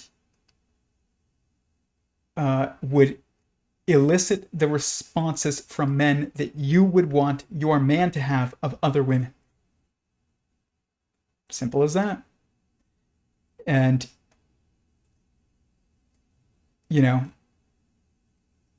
it's amazing how much, like, it really can reveal to you this rule.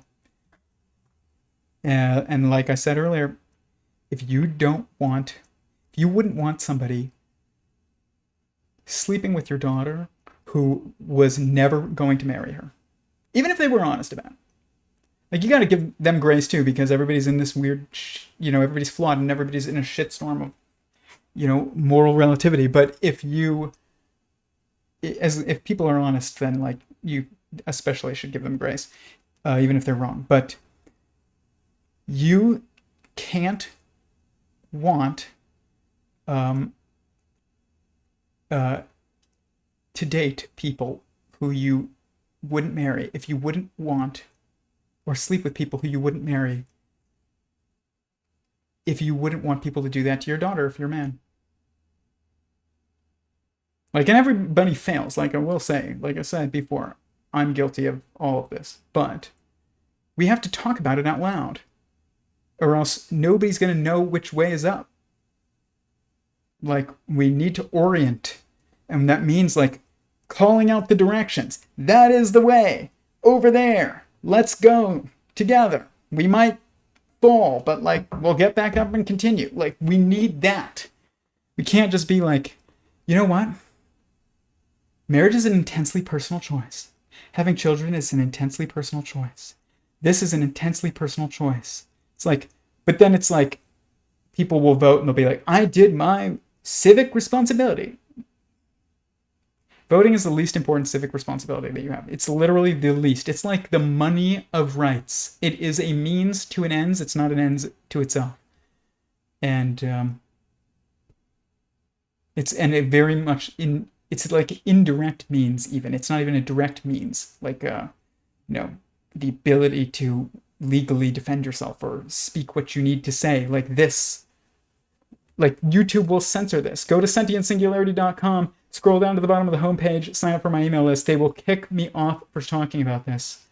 This is the start of going down this road much more heavily. And they're going to kick me off. And until we find another platform, we're going to have to platform jump if you want to continue to follow this work, and it's going to get way better.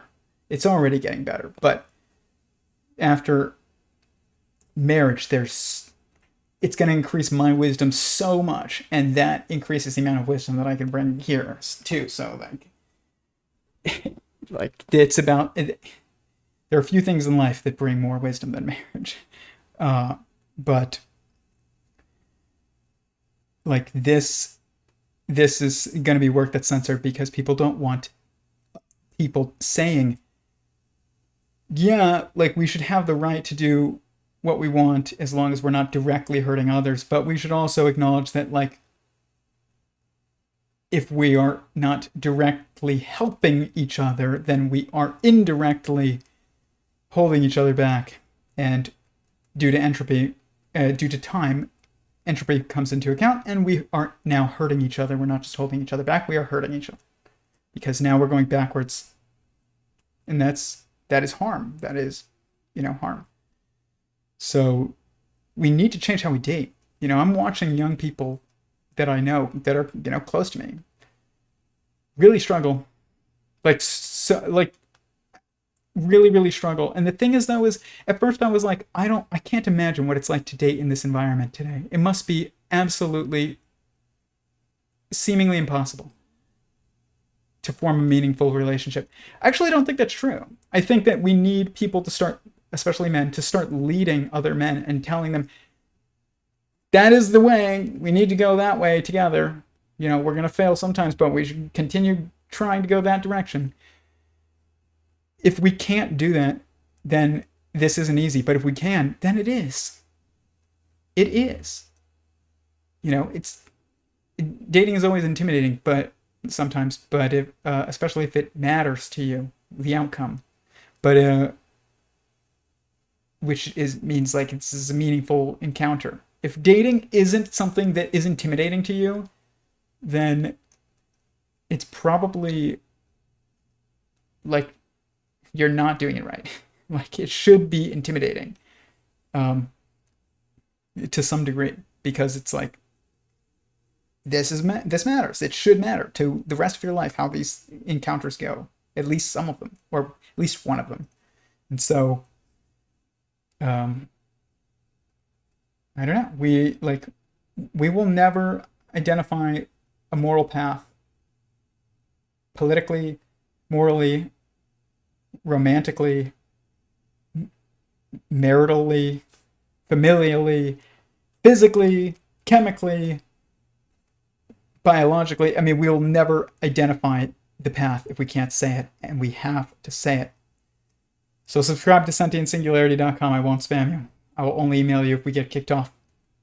Comment down below too. Helps with the algorithm. Hit the like button. There's only 3 likes and 6 people currently watching. If you find this meaningful, please hit the like button. For some reason, it's not like intuitive to hit the like button when you're watching a video. It is intuitive to hit the like button when you see an image. I've noticed this with myself. You have to consciously choose to hit the like button on YouTube. So do I.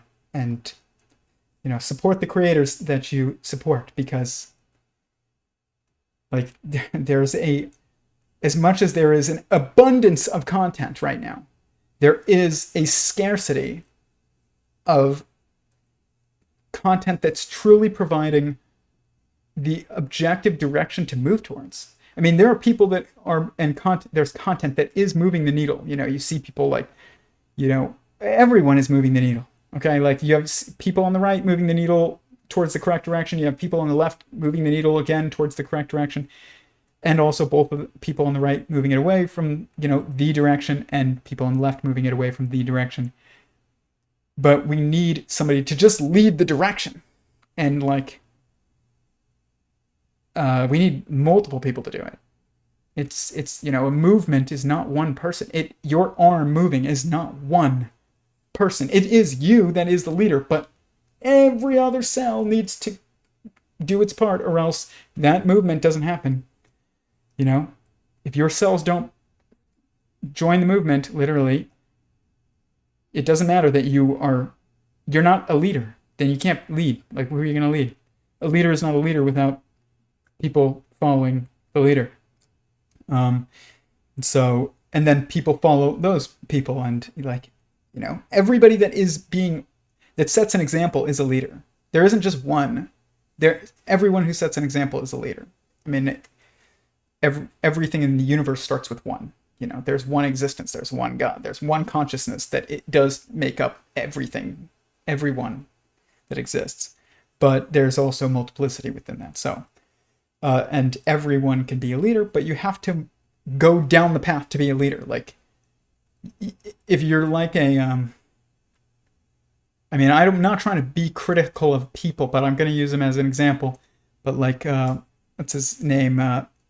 The guy who owns all the clubs, and he has all the guns, and he has all the girls. Dave, I forgot. He's got all the parties all the time on Mr. Instagram or whatever his name is. I'm going to look it up because this is going to bother me so much.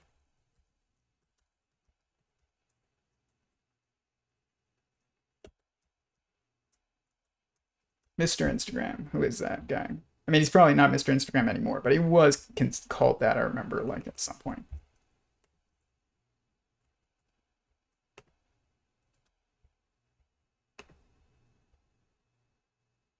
Dan Bilzerian. It's the first one that comes up. That guy. That guy is lost.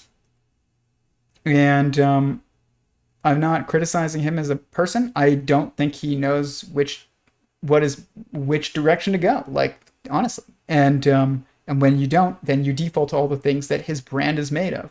But his brand of big houses for the sake of status, fast cars for the sake of status, endless women wearing nothing for the sake of status and, pleasure, tons of money, countless, bills of cash just everywhere. It's this is all of these are meaningless pursuits. And literally meaningless pursuits. And they are just the default state when you don't know the path. Then if you don't know the path forward, then you try and move up. But the problem is that there really is no up. There is only forwards towards a goal. And that's it. There is no up or down or to the side. There is just forwards towards a goal that you set, or God sets, and that's it. And then that's the end of it. And if you are goalless, then your goal becomes to be above other people, which is extremely feminine. It's just reacting. It's reactive. It's competitive. That's feminine. It's not masculine. Posturing by showing money is the same thing as posturing by talking about how good of a person you are or something like that. Because you care about ultimate victims. I don't know. It's just two posturing in different ways. Men posture with their things, and that includes women in that. Dan Bilzerian does not. The women that are in his brand, they're not people. They're things. They're sex dolls. That's what they are. And eye candy. That's what they are. And candy. It's funny. Manus Friedman says, when your appetite gets perverted, it's such a good word that we don't use anymore. But perverted means twisted and confused. Really, it doesn't mean evil. It means twisted and confused. And he's when your appetites get perverted, you just want junk food. And he's and if you end up having lots of it, you become addicted to it because it's not fulfilling anything. You just eat the entire bag of potato chips and it didn't satisfy anything. That's why you could eat the entire bag, versus like that's a steak and that is, you know, I don't know, broccoli, and you eat it and you don't need to just keep eating and eating and eating, even though it tastes better than the potato chips. It's just, you never need to eat endless steak or endless vegetables, even when they do taste better than potato chips, and they both definitely can. And but it's because it's fulfilling something. And he was like, that's true of intimacy and relationships and dating, marriage. Like, if all you do is eat potato chips, it's really satisfying in the moment. It's like, dang, this potato chip, so good. Just want another one. But you're not getting nutrition. You're getting what you want, but you're not getting what you need. And because of that, you're not achieving fulfillment. Your soul needs to eat. And it eats meaning. It consumes meaning, or it is sustained by meaning. I will say that. It's a more accurate way of putting it. You know, we don't consume plants and animals. We are sustained by plants and animals. You know, animals are sustained by plants, and then, you know, plants are sustained by minerals, which are obviously molecules, and those are sustained by elements. Like, it's all about like being sustained by the previous level of periodicity of sentience. It's not everything is. It's not that atoms consume hadrons or that molecules consume atoms. It is that molecules are sustained by atoms, and atoms are sustained by molecules. And you know, individuals, organisms are sustained by cells, and families are, aka marriages, are sustained by individuals. And then, you know, castes are sustained by marriages, and you know, nations or society, or eventually a sentient singularity, is sustained by castes. It's not. It doesn't consume castes. It is sustained by them. It's a much better way of looking at it. You know, everything is alive, and it's all being sustained by the previous level. But, you know, we're stuck in relativity, so people are like, well, what? You've got like mineral mind below like plant mind, and plant mind below like animal mind, but it's not really that. It's like organism. Then you have, you know, cell, molecule, atom, hadron. Like, you have to find the objective pattern, which is about lineage. It's not about consumption, because there is no consumption. Consumption implies destruction, but the theory of everything isn't about destruction. Destruction is theory of subjectivity. It's just what we perceive when we are experiencing, you know, the experience of entropy via, you know, the constraint of time, being static in the constraint of time. But the objective true theory of everything, or Every0ne, is a theory of growth. It's not a theory of even, you know, when people are like, energy cannot be created or destroyed. It's like, no. That's subjectivity. Where entropy is fundamental in subjectivity, it's not actually fundamental in objectivity. It doesn't exist in objectivity. And neither does conservation of energy. There's a growth of information. It's not about, and that information is really composed of informers and informing and informed beings. And the energy of existence is due to the conscious actions by those beings. So when you get more of them, you get more action. When you get more action, then you grow energy. And that's reality. Like, the theory of everything does not have conservation of energy. It is, you have the superposition where there's, you know, oneness and multiplicity simultaneously, but that oneness is, maintained, but even that oneness is growing in information, and that information is growing due to the choices by the actions of sentient beings, which means energy is increasing. And we can participate in this participatory universe, as some people like to say it, when people are like, it's a rat race. It's not a rat race. The corporate road to nowhere that you're trying to go down, which doesn't actually go anywhere, that's a rat race. But life is not a rat race. Life is about growth. And we have to know what that means. And it means growth of meaning via impacting other sentient beings and growing the amount of sentient beings that you can impact. So it becomes, all of a sudden, if it's a moral responsibility, if you are common, aka attracted to the opposite sex, to get married and have more children and participate in growth, that means you have to try and at least have more children than 2, because that's growth. I mean, you can't sustain it, because if you replace 2 people with 2 people and then you subject both of them to time, you're going to introduce entropy, which means now all of a sudden we're going backwards. We're not actually staying static. You have to grow. You have to. It's a constraint that God built into existence for a reason, to encourage us and show us direction.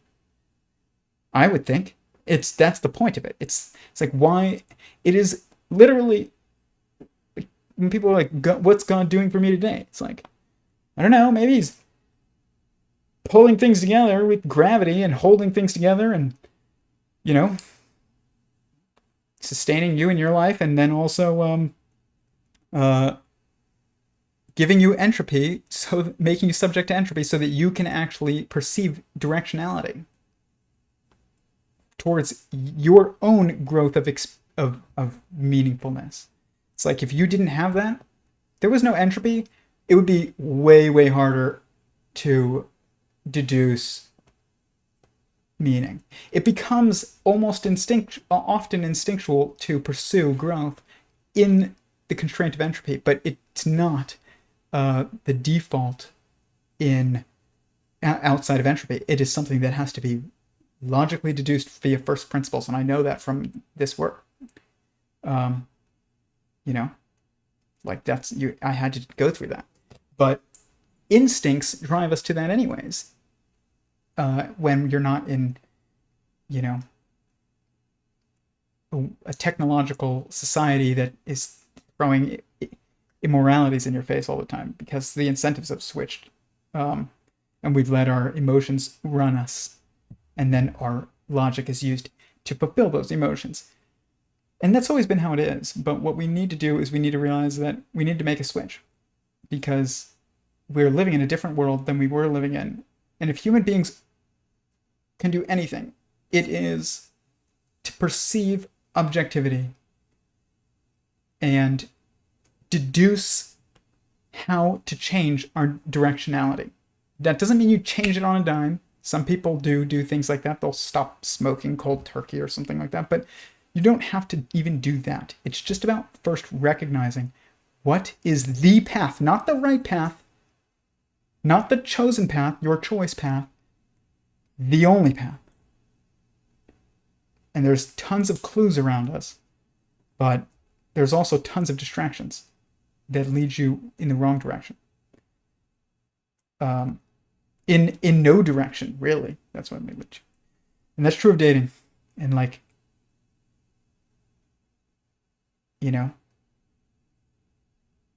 we need to adjust how we date. We should probably all stop taking birth control, except for things that are not related to birth control. We probably, it's funny because everybody's like, the West is dying. I'm like, are you trying to get married? And is your, are you using birth control? It's like, what do you mean the West is dying?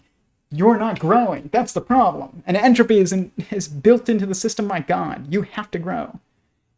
You can't be mad that other people are growing if you're not. Other people growing does not hold you back. There's no growth that holds back the growth of other growth. It doesn't happen. It's impossible. Now, people pursuing actions that don't lead to growth, that lead to nowhere, and then pull people down and confuse people, and then within entropy cause people to go backwards. That is that does hold people back, and it does hurt people, and we all do that. But like it's important that first you say what's true, and then you try and do what's right. Dang, that was good. It's like a perfect way to say it. Like, it's important that you first say what is true, and then worry about doing what's right. Like, don't worry about doing what's right now. It's just overwhelming emotionally. Nobody knows what's right. You have to first decide what is right, and that means first you have to say what is true. So you have to say this stuff. Please sign up for my email list. Hit subscribe if you haven't. Hit the bell icon to be notified from this. Share it. Send clips to the Discord or to me or to Theory of Everyone clips, or, post them. I don't know, even yourself, as long as you don't take me out of context, but try and get them to Theory of Everyone clips. Like, that is, like, Phantom's doing a great job with that channel. You should support him. But I want it to be clips that the community finds valuable. Like, I don't choose what clips go on there. And I specifically tried to not, because I already know what's meaningful. I get on here and I talk to you guys about it every night. I want people to spread what they find meaningful. And what's meaningful to me is different than what's meaningful to you in this endeavor, I'm sure, to some degree, because it's just a different place in this path. Everybody's at a different place in this path. But if you're talking about the theory of everything, then, and you've deduced it for the most part, the theory of Every0ne, then you're in a very different spot than most people. Not like in your life, but just in how you approach problems, I would say. But if you're watching this, then you're probably on the path to figuring out how to consistently deduce increase the consistency at which you objectively deduce structure and direction and meaning and impact, information, whatever. That's really what it is, information. So, trying to think of anything else. Let me answer the questions and then probably get out of here soon. It's tough out there. It is tough out there. I know that, because everybody has to adopt a model that they haven't before. But it's not actually tough. It's that you have to figure out what moves to make, and then once you make those moves, I don't think it will be so hard. But deducing what moves those are, that is hard. And it's hard because, you want to tell people. I have family that stays off of social media, made a choice to do it, and I admire them for it. I can't do it. They're better than me at that when it comes to that. I struggle with, just sometimes just scrolling on Instagram when I shouldn't. And, but I fidget, and that's just taking the place of whatever other thing I don't have in my hand. So, but it's very difficult to abandon the virtual environment community, I guess, and also interact with people. But if you go onto the social media, it's also filled with negative incentives that distract and confuse you away from the path, the true path. And so going into that environment with with success as a likelihood means that first, before you go into that environment, you have to set a goal, and you have to set a procedure of how you're going to accomplish it and stick to it. You have to get on there and be I'm not going to be distracted by people that are not going to lead to meaningful, spousal relationships. I'm just going to go and pursue, joining communities for the things that I love, like, me with reptiles. It's very valuable for that. I think that that's a good thing. For the theory of everything in physics, even, it's good that I can interact with the environment. It's not, as it's not sometimes it's more hostile environment, but it's a necessary environment, and I'm grateful to be able to participate in it to the degree that I've been able to. It's kind of mind blowing. There was a point where like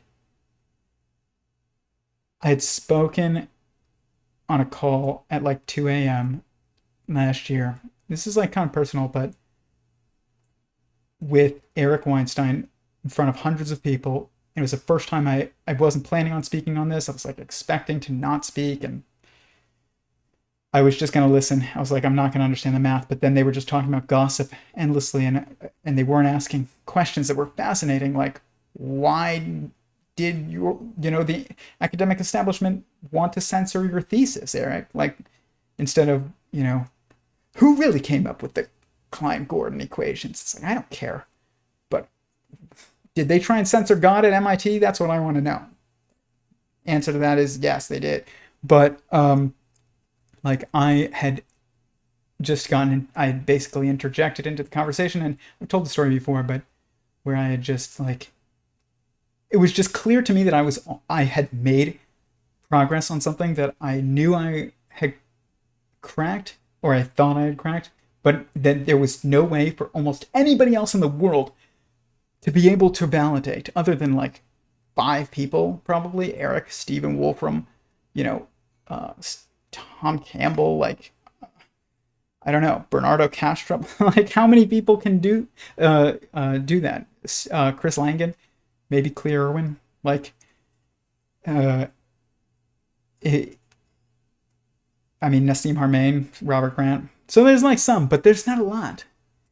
And there was this moment, and I've had a couple of them with people who are already in the space always, which is kind of like, it's not that I value their opinion. It's that, the ability to communicate with these people about these things in just the fleeting moments that I've had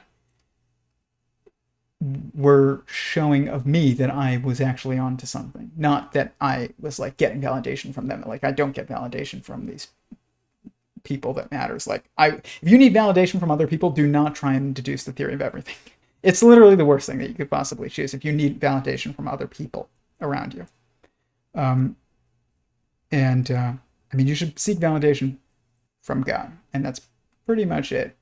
Sometimes your spouse, sometimes your parents, but then God. Always God, I guess. So, but I was in this Discord, and the room was even called like the temple, and I was like 2 o'clock in the morning, and I just like jumped into this conversation I had no plans to be in, and like it was just like so surreal. And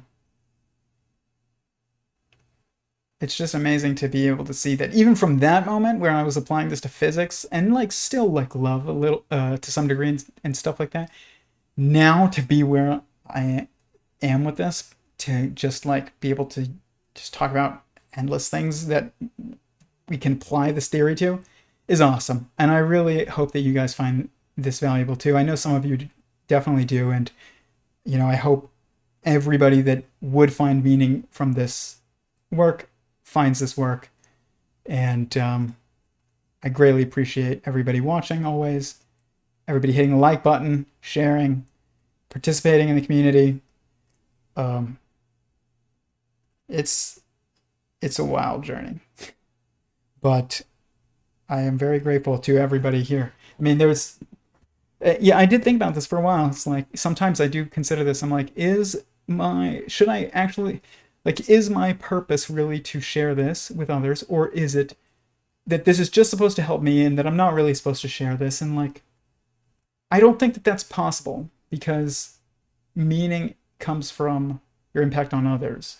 I mean, you can still impact others by applying this own stuff to your life, and that is the most important thing. It's like the best way to spread the gospel is to live it. That's true of this. You have to first say what is true, and then you can worry about figuring out a way how to do what is right. And like the theory of everything, which is really the theory of everyone, is how you find what is true, always true. And that includes dating, like everything else. Tell that to Alive. It's Alive, Alive Vera. I don't know who that is. Or Madonna. I don't. What about Madonna? That was probably so far back. I was referencing something else that I said. Proverbs 18:22. I'm guessing that is like love your enemy.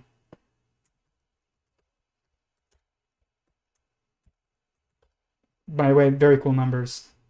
My internet is so slow because I'm streaming to you guys.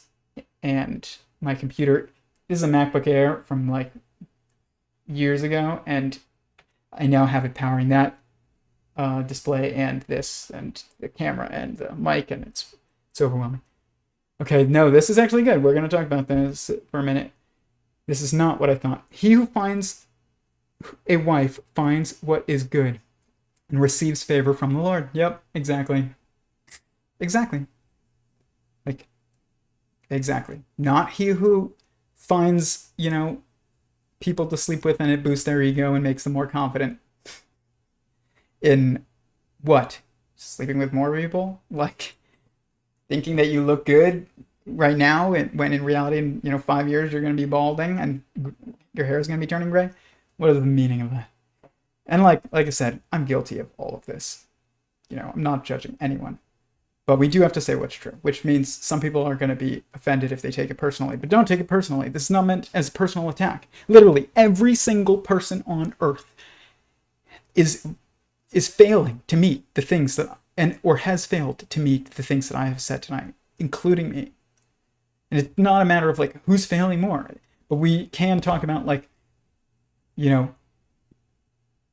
time to say what is true. You can't even give Dan Bilzerian crap, because the reality is I think that if he really did know if he knew what I knew, I don't think he would be living the life that he would be living. I think he would actually probably have much more successful businesses, and he would totally do a 90-degree turn, not a 180, a 90, on the goals of his, economic endeavors. And I think he'd actually be very successful with it. But probably more successful. But it's, if all you sell is snake oil, even if you don't know it's snake oil, eventually people will stop buying it. Even if it looks like they never will. It's like soda. Nobody ever thought people would stop buying soda. And people haven't stopped buying soda. But people are not drinking soda the way that they were.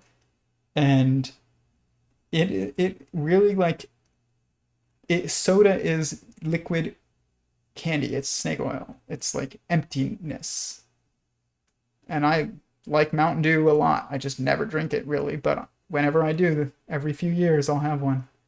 And it is very nice, but like, it doesn't make me feel like I scratched an itch that was really, really, like, I wouldn't have lived without. When you do those types of things, like, you're like, oh, gosh, I just want that. I've been craving that candy for forever, or whatever it is, whatever vice it is.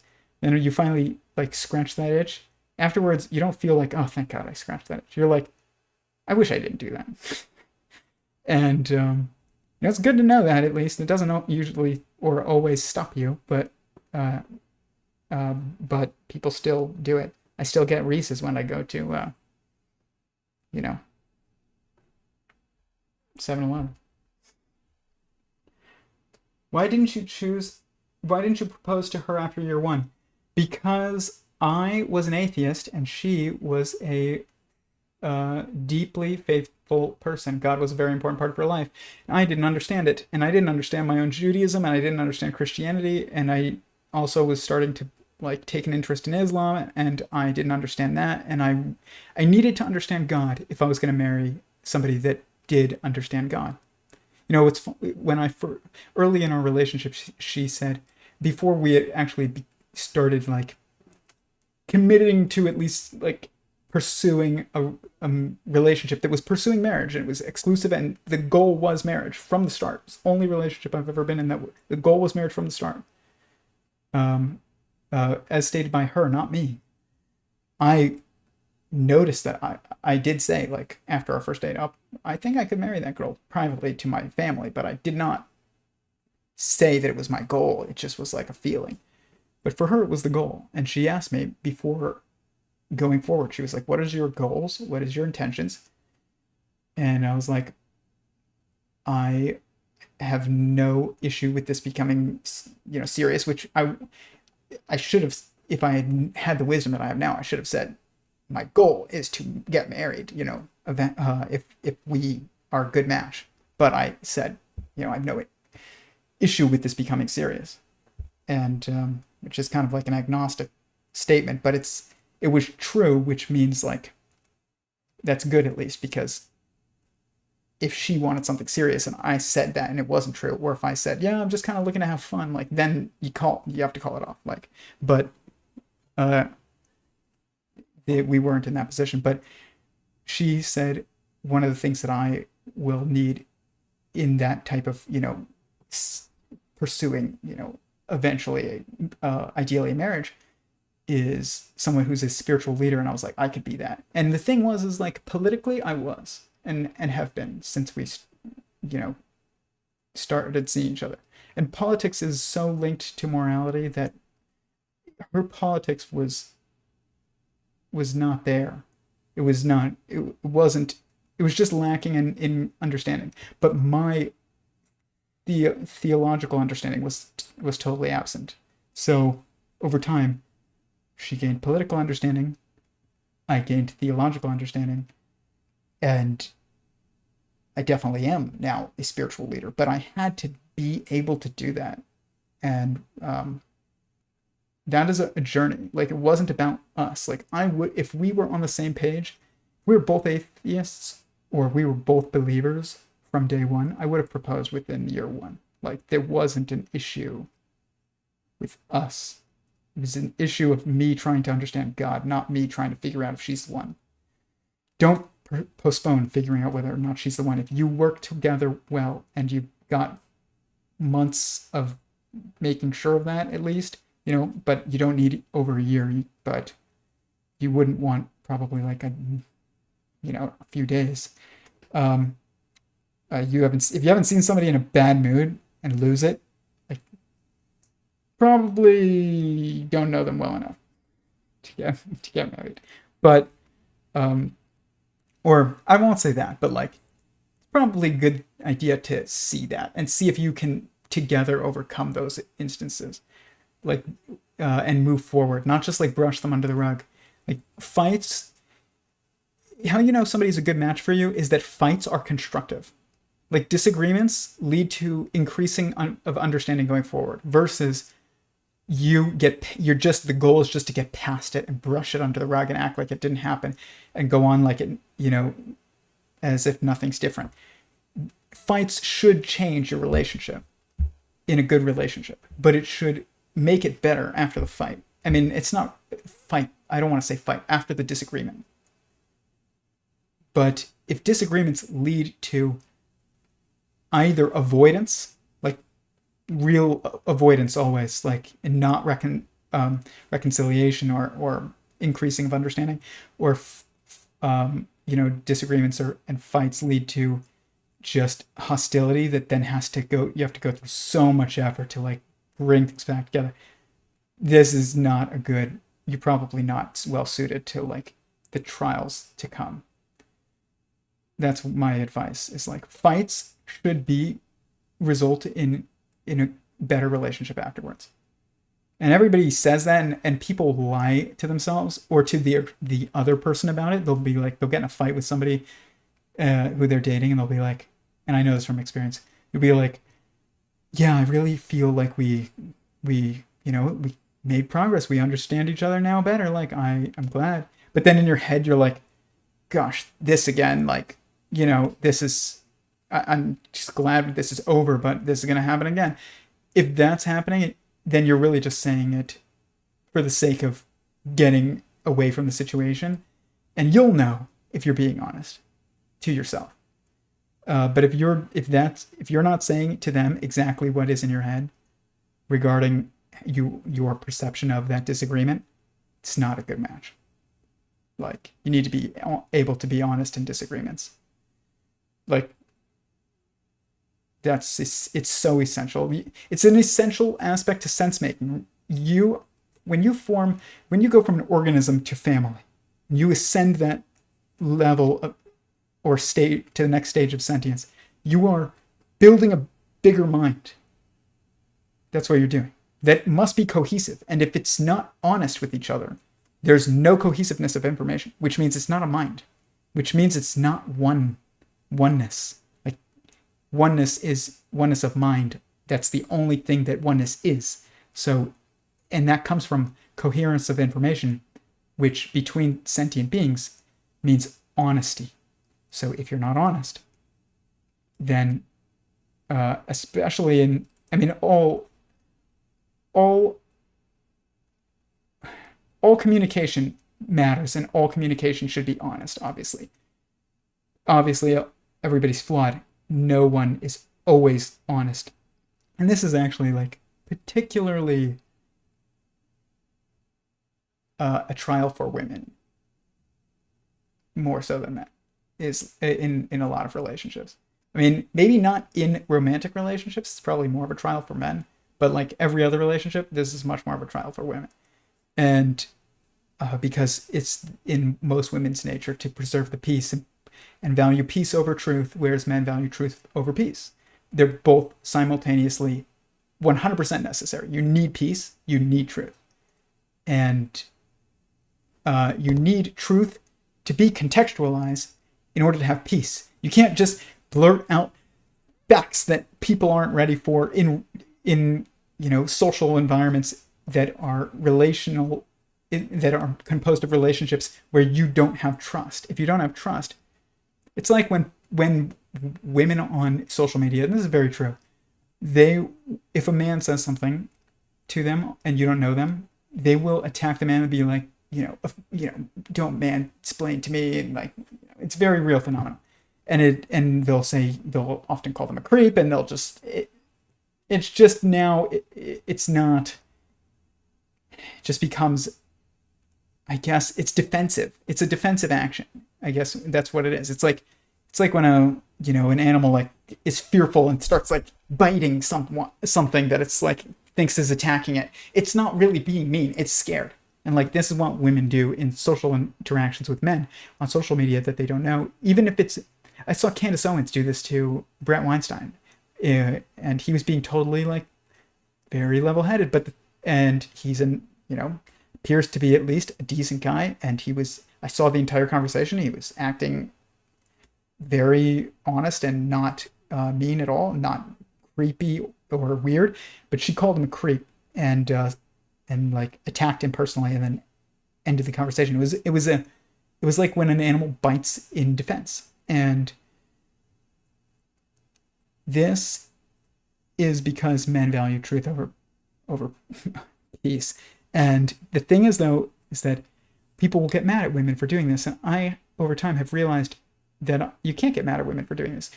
Us as men have to realize, via understanding the theory of everything and applying it to social situations, that women are not supposed to trust men they don't know. Every man knows this. Why would it be different on the internet? Like, you should assume, like, in men's minds, if you have a daughter, you want to be so protective of her to other men, because the reality is that the men will lie to get what they want from women physically. And women lie too in different instances, but that's where men will lie. And you know that if you're a man. And so you want to protect them from that. But then you can't get mad at women for not trusting you in another instance online if you don't know them intimately. And then also, you think that a random woman should believe that you are being honest about your political opinions, that she doesn't even know who you are and you're in some Twitter debate? No. Why should she believe you? She shouldn't believe you.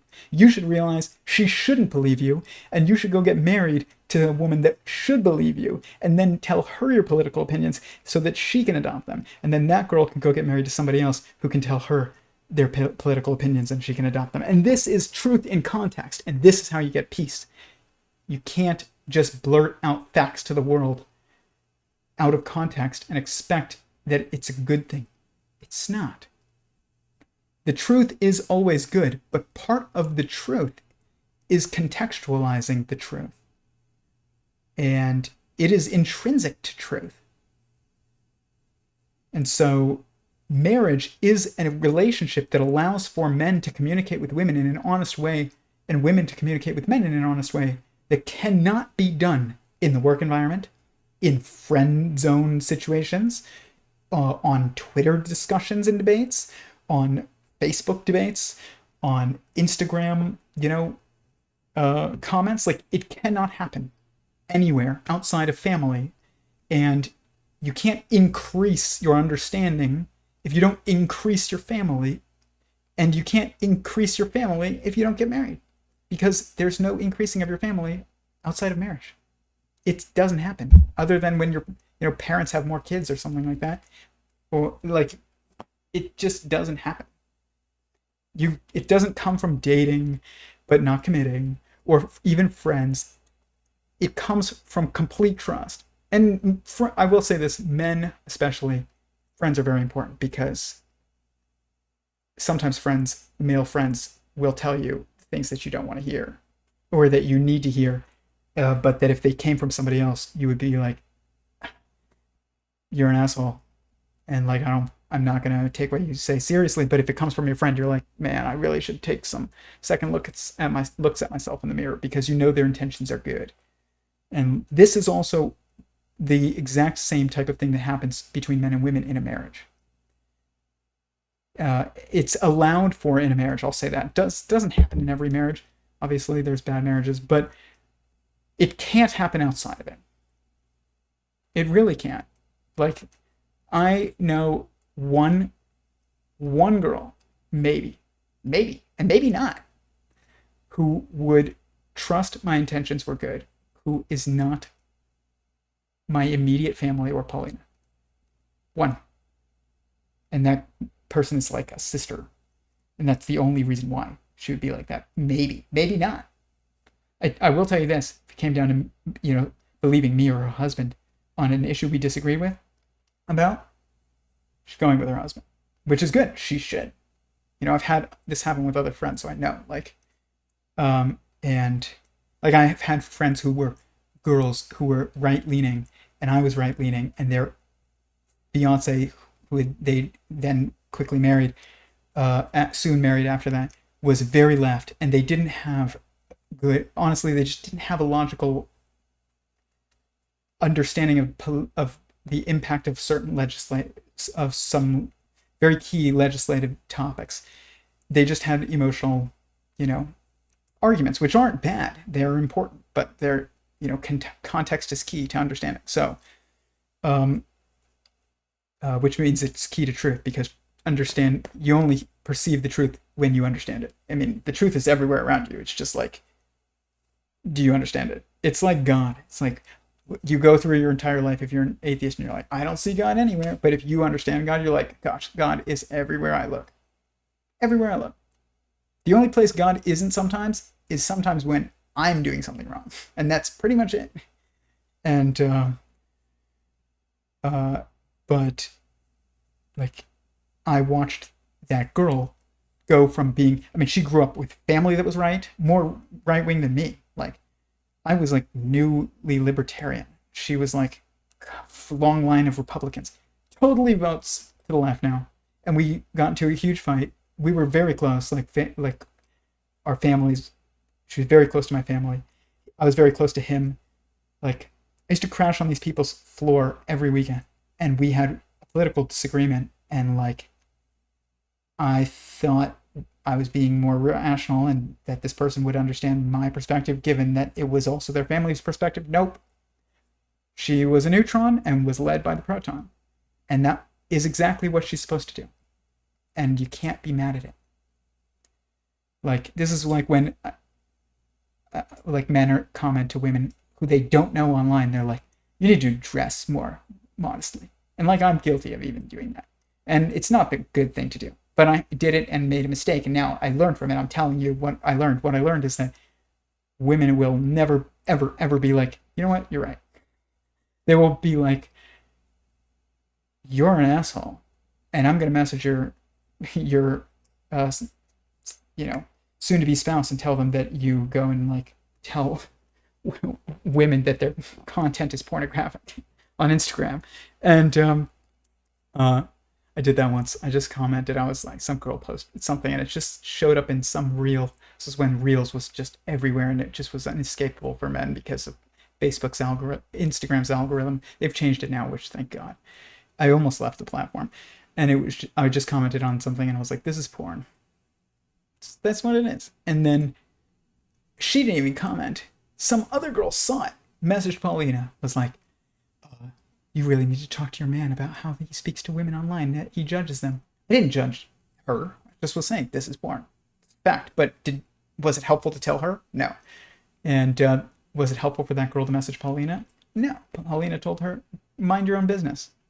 Leave my man alone. Like, because that is the relationship that matters. Like, and if you want that type of relationship for you, you have to want it for other people too. So if, I should want that girl to follow her man, even if it means towards political opinions that I don't agree with, over following me. Following me is a decoherence that's worse than following him, even if he's wrong. At least she's going the right direction. It's him that's going the wrong direction. So it's like, if she goes and follows me, in my opinion, and not him, his opinion, then he's going the wrong direction and she's going the wrong direction. And that's two people going the wrong direction, versus if she's following him and he's going the wrong direction, you only have one person going the wrong direction, and you just need to change his direction. So, like, this is what I mean by it just contextualizes everything. It allows you to just even have grace for people in instances like that, where I was pretty angry about it, to be honest, because it had impacted our friendship, but we got over it. But it took a long time. I had said that the person was naive and too nice. Like, that was a huge, she took it very personally, and she should. I was trying to be nice. That was my friend. But I mean, in reality, like, it isn't a good thing to say. It doesn't mean it. I'm basically saying they don't know what they're doing, and, they just don't know what they're doing. And you don't want people to tell you that your spouse, to be leader, especially, man, does know what he's doing.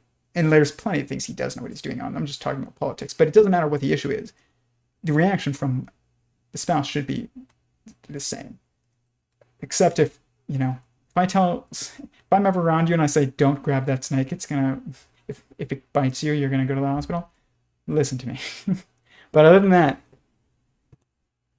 it's like, don't. But yeah, I mean, hierarchies are necessary to sense making. You can't abandon hierarchies in pursuit of truth. This is like when people are like, we need to destroy the courts because the courts are bad. It's like, no. Even if the courts are bad, it's better to have bad courts than to have no courts. That's why it's instructed in the Bible, because court is a hierarchy.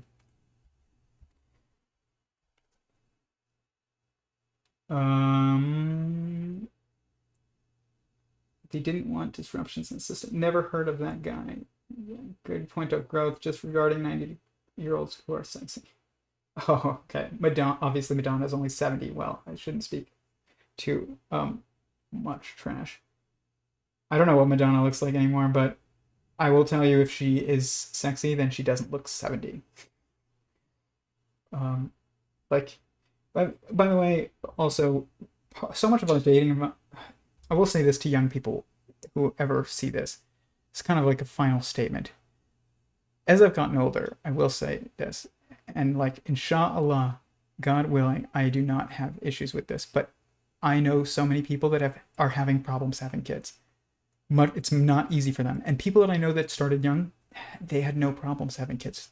But the people that waited till 30, I'm 30, we're 30, like, that we're not. That's why we're not going to waste any time. But um, uh, people who thought that it was fine to wait till 30, it's not very easy all the time to have children when you are 30. And let me tell you, as somebody who's getting closer to marriage, I can tell you without even being married, the only thing scarier than having a kid with somebody who you don't want to have a kid with is not being able to have one. And if you want to understand, though, sexiness and puberty and human growth and development, your ability to pull all-nighters partying in your early 20s and late teens is not for the sake of partying and hooking up.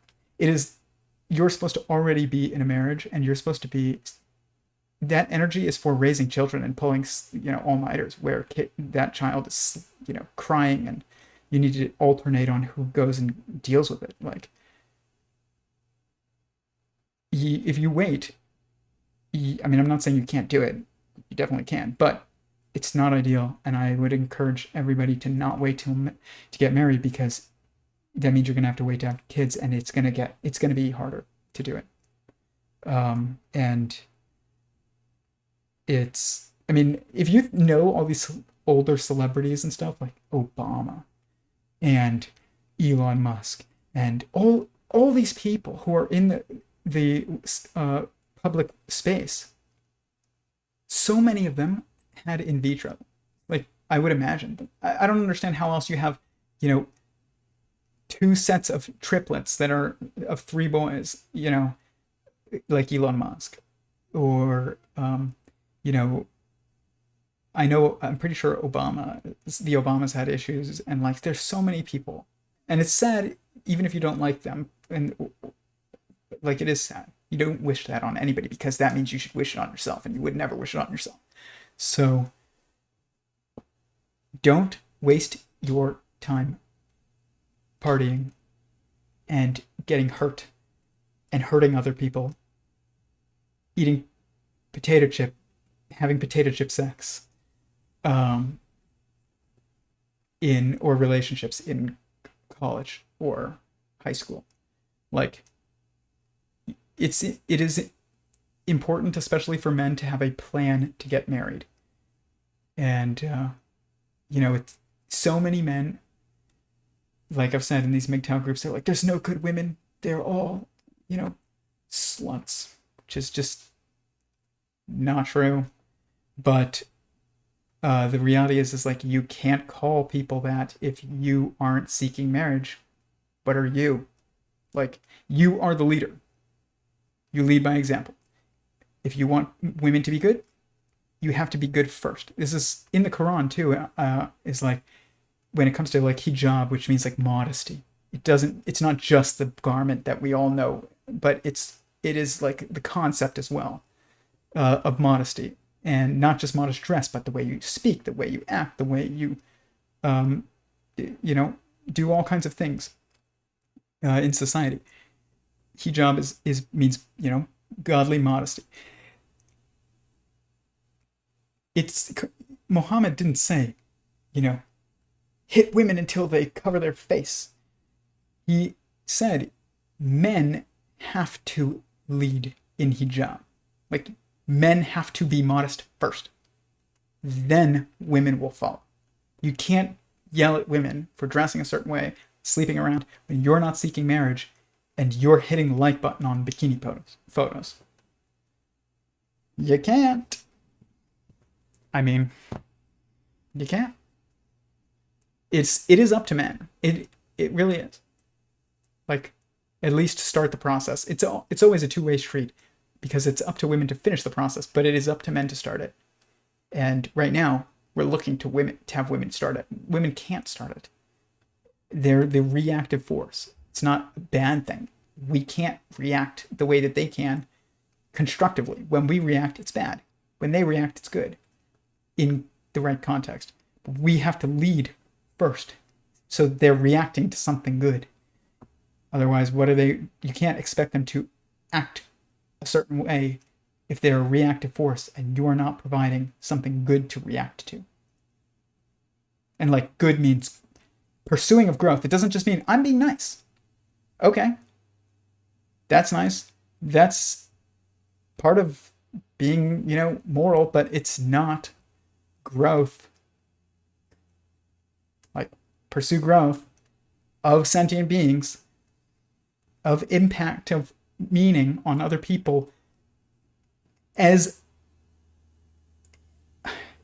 a goal of impacting that person, which means forever, not just like for now.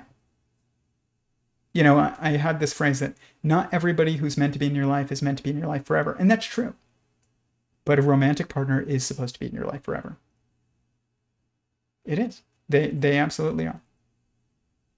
Like, it's a failure if they're not. Other than if somebody, health issues and someone passes away or something like that, God forbid. But if a relationship fails, if a marriage fails, it's a failure. And if you get into a relationship outside of marriage, it's not a success objectively. It's a subjective, like, ego boosting, thing sometimes, but it's not a success if it leads to nothing but your own pleasure that's temporary. Then that's just eating potato chips. It's like, what did you accomplish? Did you add protein to your muscles that need it? No, you didn't. And this is just how we need to approach romance. It's like we need a goal. It's like constructor theory is, kind of basically describing of a subset that's a very important aspect of sentient singularity theory even. And it is that forwards is defined by the setting of a goal that is the growth of meaning and via the multiplying of sentient beings and the maximizing of your impact on them. That's good. And that's the only way. Like, there's literally nowhere else to go. You can't just be like, I'm a good guy. I never, hit my girlfriend. It's like, okay, that's the start, but it's not a step in the right direction. You're being static. If you just sit there and you're like, I'm always nice, because I was always nice, doesn't mean anything. What did I build with them? Nothing.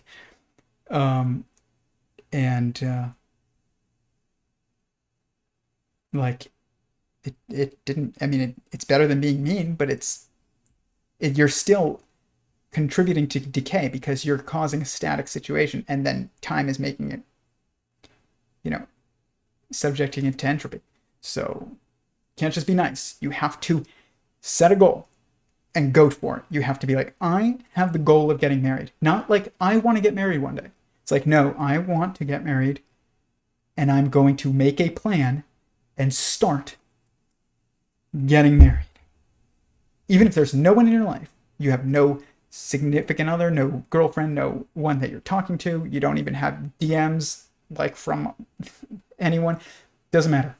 You start where you start, and if you want to contribute to growth and you're sexually attracted to the opposite sex, you have a responsibility to yourself as well to be like, it's time to grow. And I'm going to decide that it is necessary for me to get married. And it's also necessary that I take active steps, because I am the active force as a man, to do so. And that I have to overcome whatever obstacles are in the way, which there's many, and they come from yourself, and for the most part. And then you have to start planning on how you're going to do that, whether that is meeting somebody in this group or via this app or at this, park, I don't know, whatever. But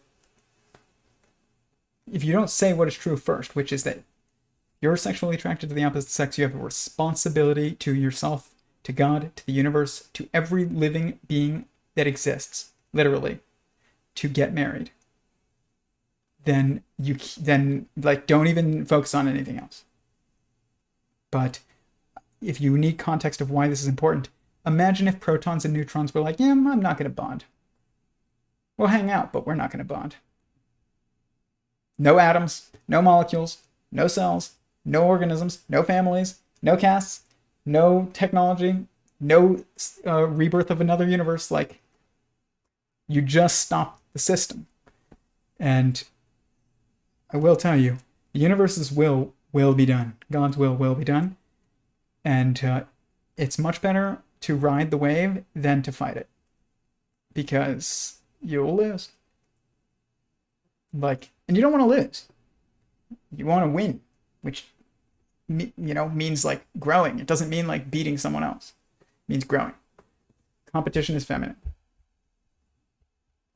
It's not bad to be feminine if you're a female, but if you're a male, it's not good. Mountain Dew is so good, but I haven't touched it in years. Yeah, same. It's so good. I'll never forget it, but I don't drink it at all. Kind of reminds me of how people always think rattlesnakes are mean and fearsome, but actually they are just incredibly scared. Yeah, exactly. That's why women are mean online, because they are scared of men. They don't even realize they're scared of men, but they're scared of men. Same with dogs. Yeah, exactly. Same with dogs. People call it aggression. It's really just fear. Yep. It's totally true. It is just all fear. Like, aggression is extremely rare. And it's due to, like, a seriously perverted being that is, like, so self-hating that it takes it out on the world. Like, that's what really meanness is. It's like, you hate yourself enough to where you take it out on the world. There's no other form of actual, like, maliciousness. If you act maliciously, it is because you hate yourself. And I'm not saying that of, like, some people will be like, oh, they just must hate themselves, or, they're just attacking gays because they're gay, or they're just, being mean because they hate themselves, or they're just, making fun of you because they're really insecure, whatever it is that people like spin those things around. I don't agree with that. Always. It is always signifying of some type of insecurity, but that doesn't mean it's about what you're attacking. It might be totally unrelated. And it's very often very unrelated. And it's not usually related at all. It's like, or it's not usually very related. Everything is related, but it's not usually very related. It's like when people go on mass shootings, it's not really that related. Like, what did that guy, in Vegas have to do with all those people at that concert? Like, nothing.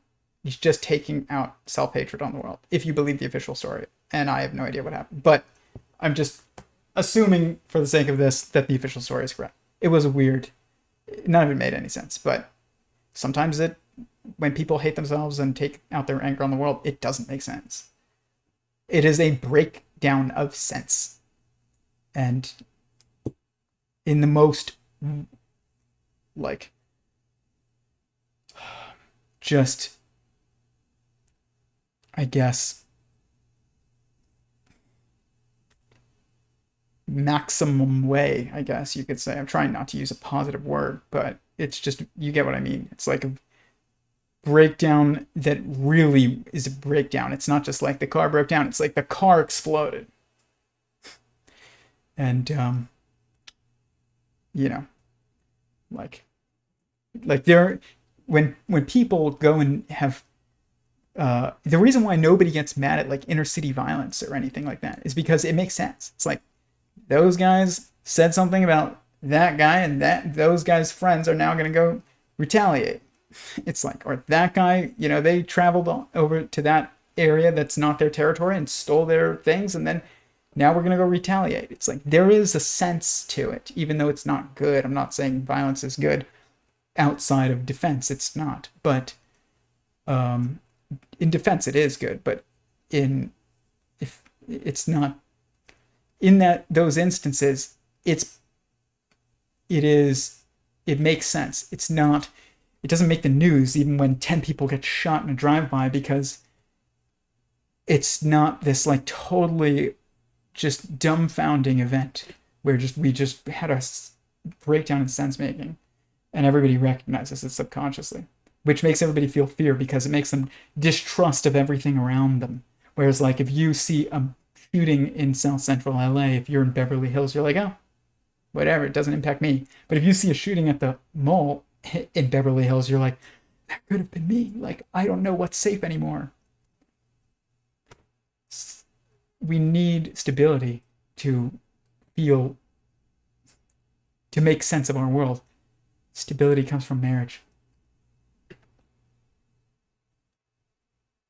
think the Obama kids are adopted. I don't know. They look like their parents, I think, but it doesn't really matter. Um, they have melon Mountain Dew now. Dude, they have every kind of Mountain Dew now. I don't believe it, but I don't want to give such things too much energy. Yeah, and don't give like those things energy. It's just useless. Sometimes it's funny, but that's about it. I'm just thinking about it from a financial perspective and like risk assessment, like on the off chance of us gets hit in the head and becomes completely different person or some kind of psycho. Like if somebody becomes so much of a psycho that divorce is obviously the only solution, you're not going to lose your money and your life. The courts will side with you. If somebody gets hit in the head, becomes so psychotic that it's like a totally one-sided destruction of the marriage, it will not be a fight in court that's really really really hard. Where it's not going to be a he said she said. It's going to be a that person got hit in the head and now they want to stab the children, like, or something crazy. But the thing is, though, is that if somebody does get hit in the head and they do have something happen where all of a sudden they are a totally different person, but they're not, physically harming you as that different person, where they need to be locked in an institution, you still have an obligation to stay. It's a scary thought, but it's true. If marriage isn't for those instances where you do get cancer, where you do get, a brain injury, where you do become paralyzed, where you do lose a child, then it's not for anything. Where you do lose your job and your money and your house. That's what marriage is for. It's to provide consistency when everything else is going haywire. It's not to be abandoned when somebody gets hurt and life becomes hard. I read this story and it was about this famous artist. I don't know who they were. This is years ago. This guy, his wife didn't even recognize him anymore, and he couldn't get, physical, have physical relationships with anybody anymore, but he ended up forming a physical relationship with this other woman that became essentially his girlfriend, but really almost like his second wife. And she even helped take care of his wife, who had basically lost her mind. And he never divorced her. And I actually think that he should have been able to take her as a second wife and you have to keep the first one. Though you don't divorce somebody because they got hurt and life became complicated and it's no longer, a romance novel when you're around them. I mean, that's not true of anybody, but you get what I mean. When you're visiting somebody in the hospital, and that's your normal interaction for an extended period of time, or they no longer know who you are. My grandpa who died. One of them is alive. He turned 92 on 4th of July. And my grandma, his wife, died a couple years ago, or about a year and a half ago. And then they were married for I don't even know, over 70 years. And I have watched that whole process, and it's very enlightening. I'm glad my family basically has taken him in, and he, which is what it means to honor your mother and father, is to listen to them when you're young and take care of them when they're old. That's what it means. But if they take care of you when you're in diapers, you have to take care of them when they're in diapers. It's kind of like a cliche, but it's true. Putting people in nursing homes, sending your kids to school. I watched these kids in school across from here today. They're all wearing masks. Not that I'm saying masks aren't ever a good idea. I don't know. You do what you think is best. But Like they're running around outside in 100 degrees wearing masks, and but then they're just in single file lines, just like, and I'm just like, you're just, this looks like a prison yard. But it's worse because you're being forced to like sweat all over your face and breathe in your own, breath. I don't know. Like if you're, it just, and that's not the main thing. It was the lines that were really getting to me. I get it. Nobody knows how to act in COVID, but anymore. Uh, but like the single file lines thing has been around for a while, and it is my issue with academia. It's just making everybody into non-thinking slaves, NPCs, and that's what I saw. It was like a bunch. There's a next generation of NPCs. I will never send my kids to that environment. And I'm not paying for my kids to go to college. Uh, Probably. Like if they don't know that they want to be a doctor and they are so positive of it that I'm convinced, I'm not paying for their education. And uh, like our institutions are nonsense. They're hedonism factories. That's what they are. But I was going somewhere with that, but it was important to what someone had said. What was it? It was oh yeah, my my grandpa, though. I have a grandma on my dad's side that is still alive, but her husband died when I was younger, probably like 10 or 11. And he died of a brain tumor because he fell actually when, decades earlier, and hit his head and had, a tumor form on the scar tissue like decades later. And he lost his mind. And, when I last saw him, he thought my dad was my uncle. I'll just never forget that. He was like, you tell your uncle, so and so.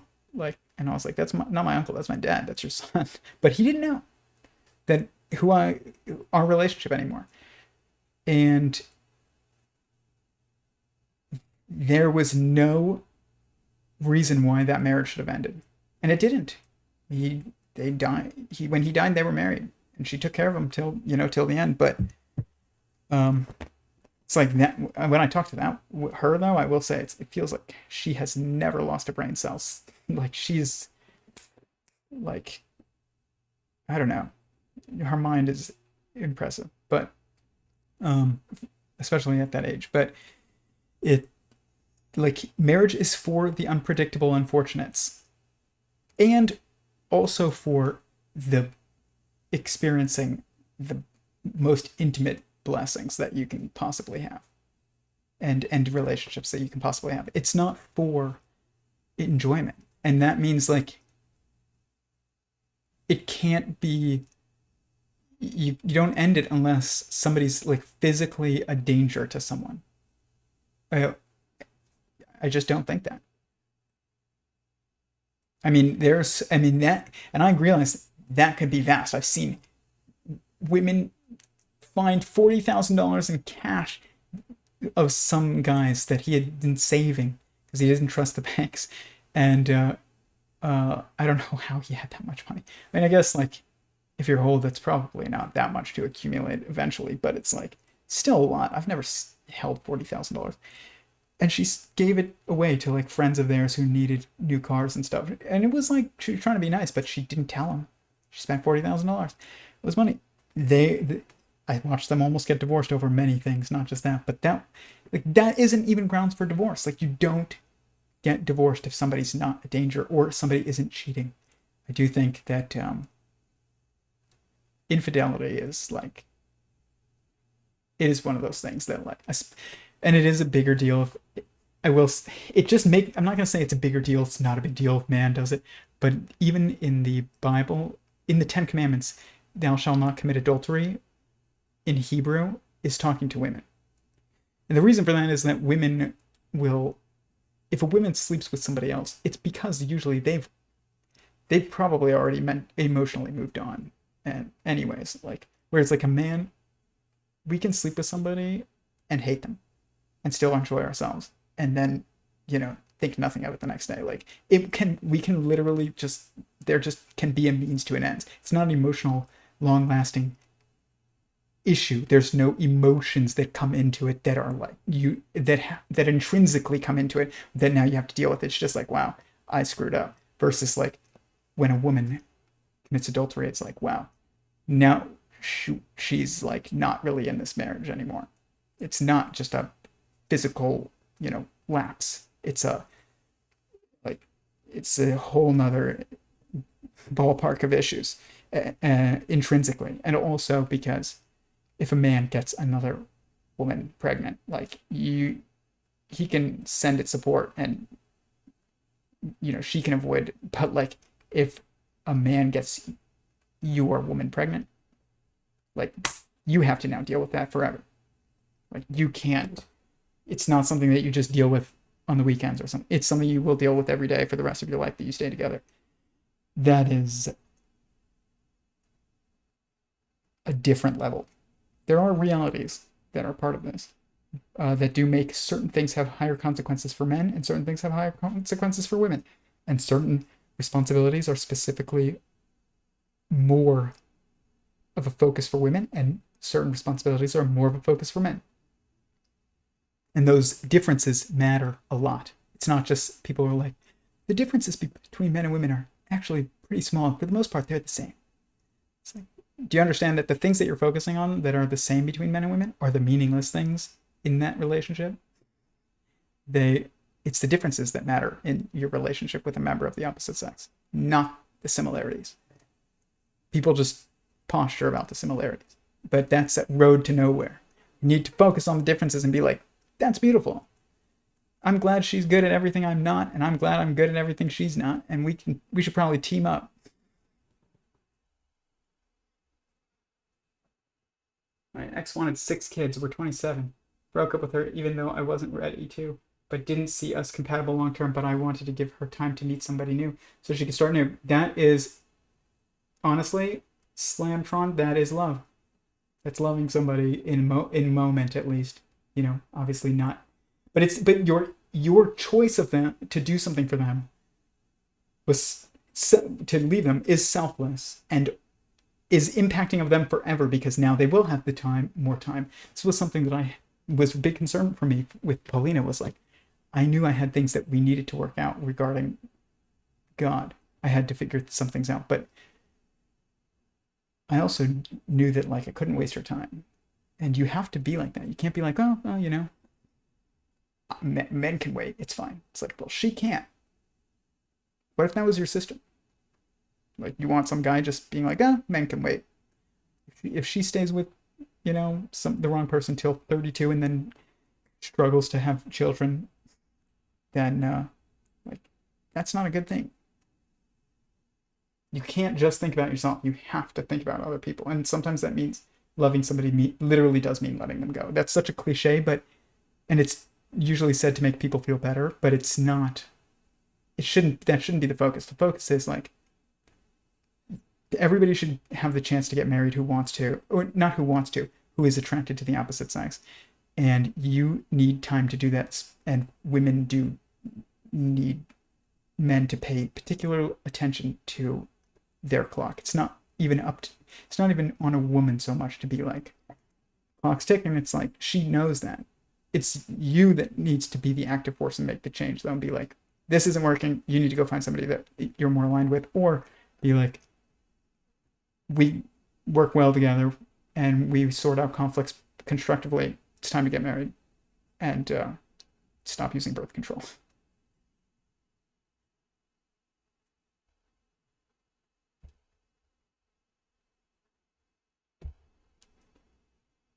Hate factoring biological clock like that, but felt I had to be fair to her. Yeah, you do have to be fair to her. You have to treat her the way you would want somebody to treat your own. That was a very good choice. It's, by the way, 27, that's like not young. It seems young because the media is telling you it's young. It's not young. Like, people had like 6 kids by that age, 100 years ago. And that was like what we should have been doing. By the way, when people are like, oh, when women have kids, like, it destroys their body. The younger that they have kids, the less it impacts their body permanently. So there you go, men and women. You want your woman to keep her figure.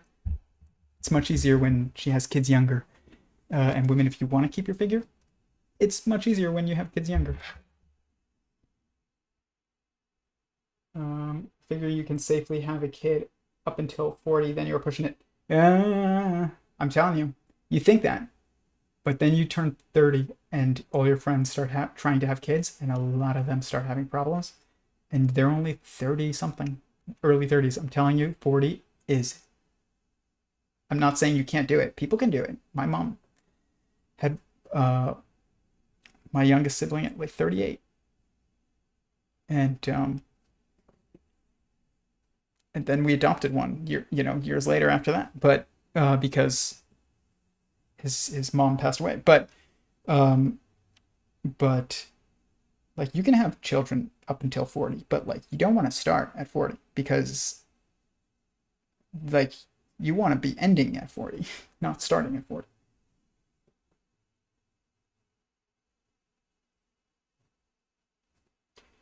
I understand, Phantom, by the way, about like the it is, from a financial perspective,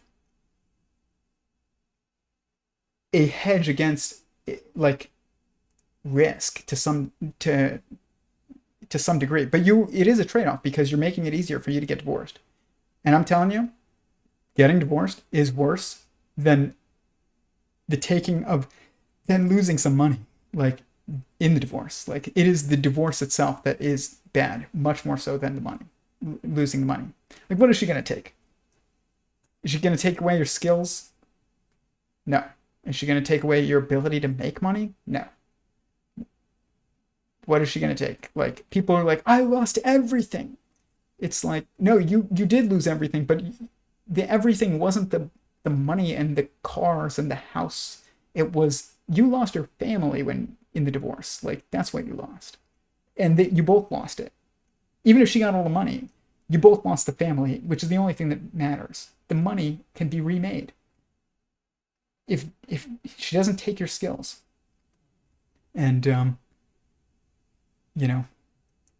there's no value to money sitting in the bank. So it's like, if somebody takes $1 million out of your bank account, but doesn't stop you from continuing to make enough to support the creature comforts that you're used to. That doesn't mean having the mansion, but it does mean like not worrying about a roof over your head, which men don't go homeless due to divorce.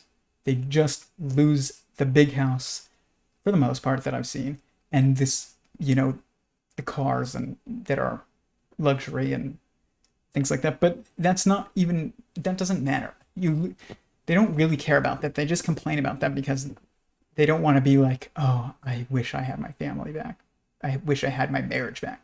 They want to be like, they're pissed and they're like, that bitch took everything. But like, that's not actually really what they want. They're lashing out like an animal, like a dog that's, scared. It's like, you're scared of being alone, and you're lashing out about like you losing, I don't know, the piano. And I mean, you can buy a new piano, and if it's an heirloom, she's not taking it.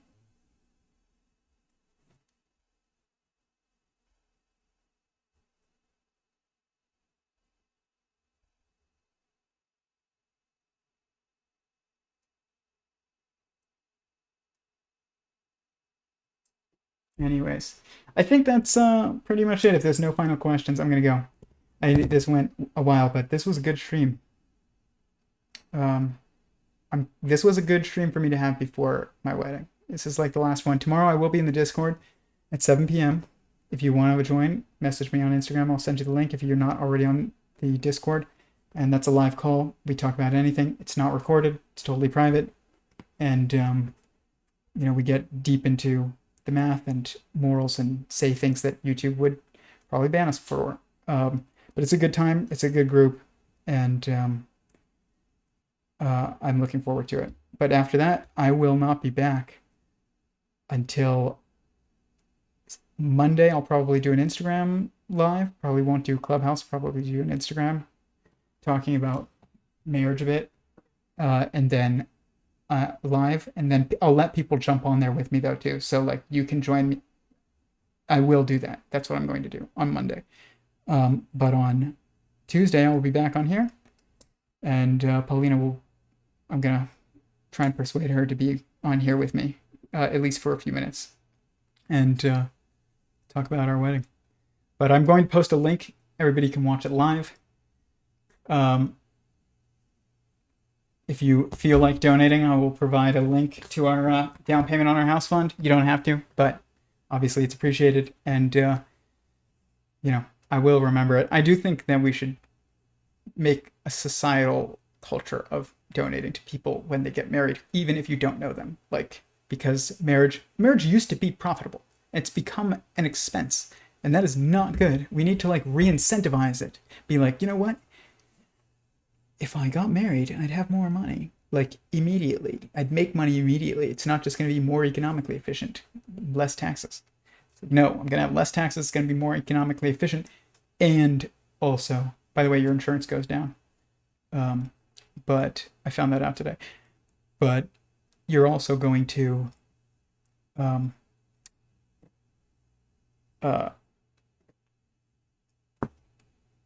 like you should make a profit. I will say we've gotten a lot of like nice kitchen things. Like I got like cast iron skillets, which replaced our like scratched up Teflon cheap,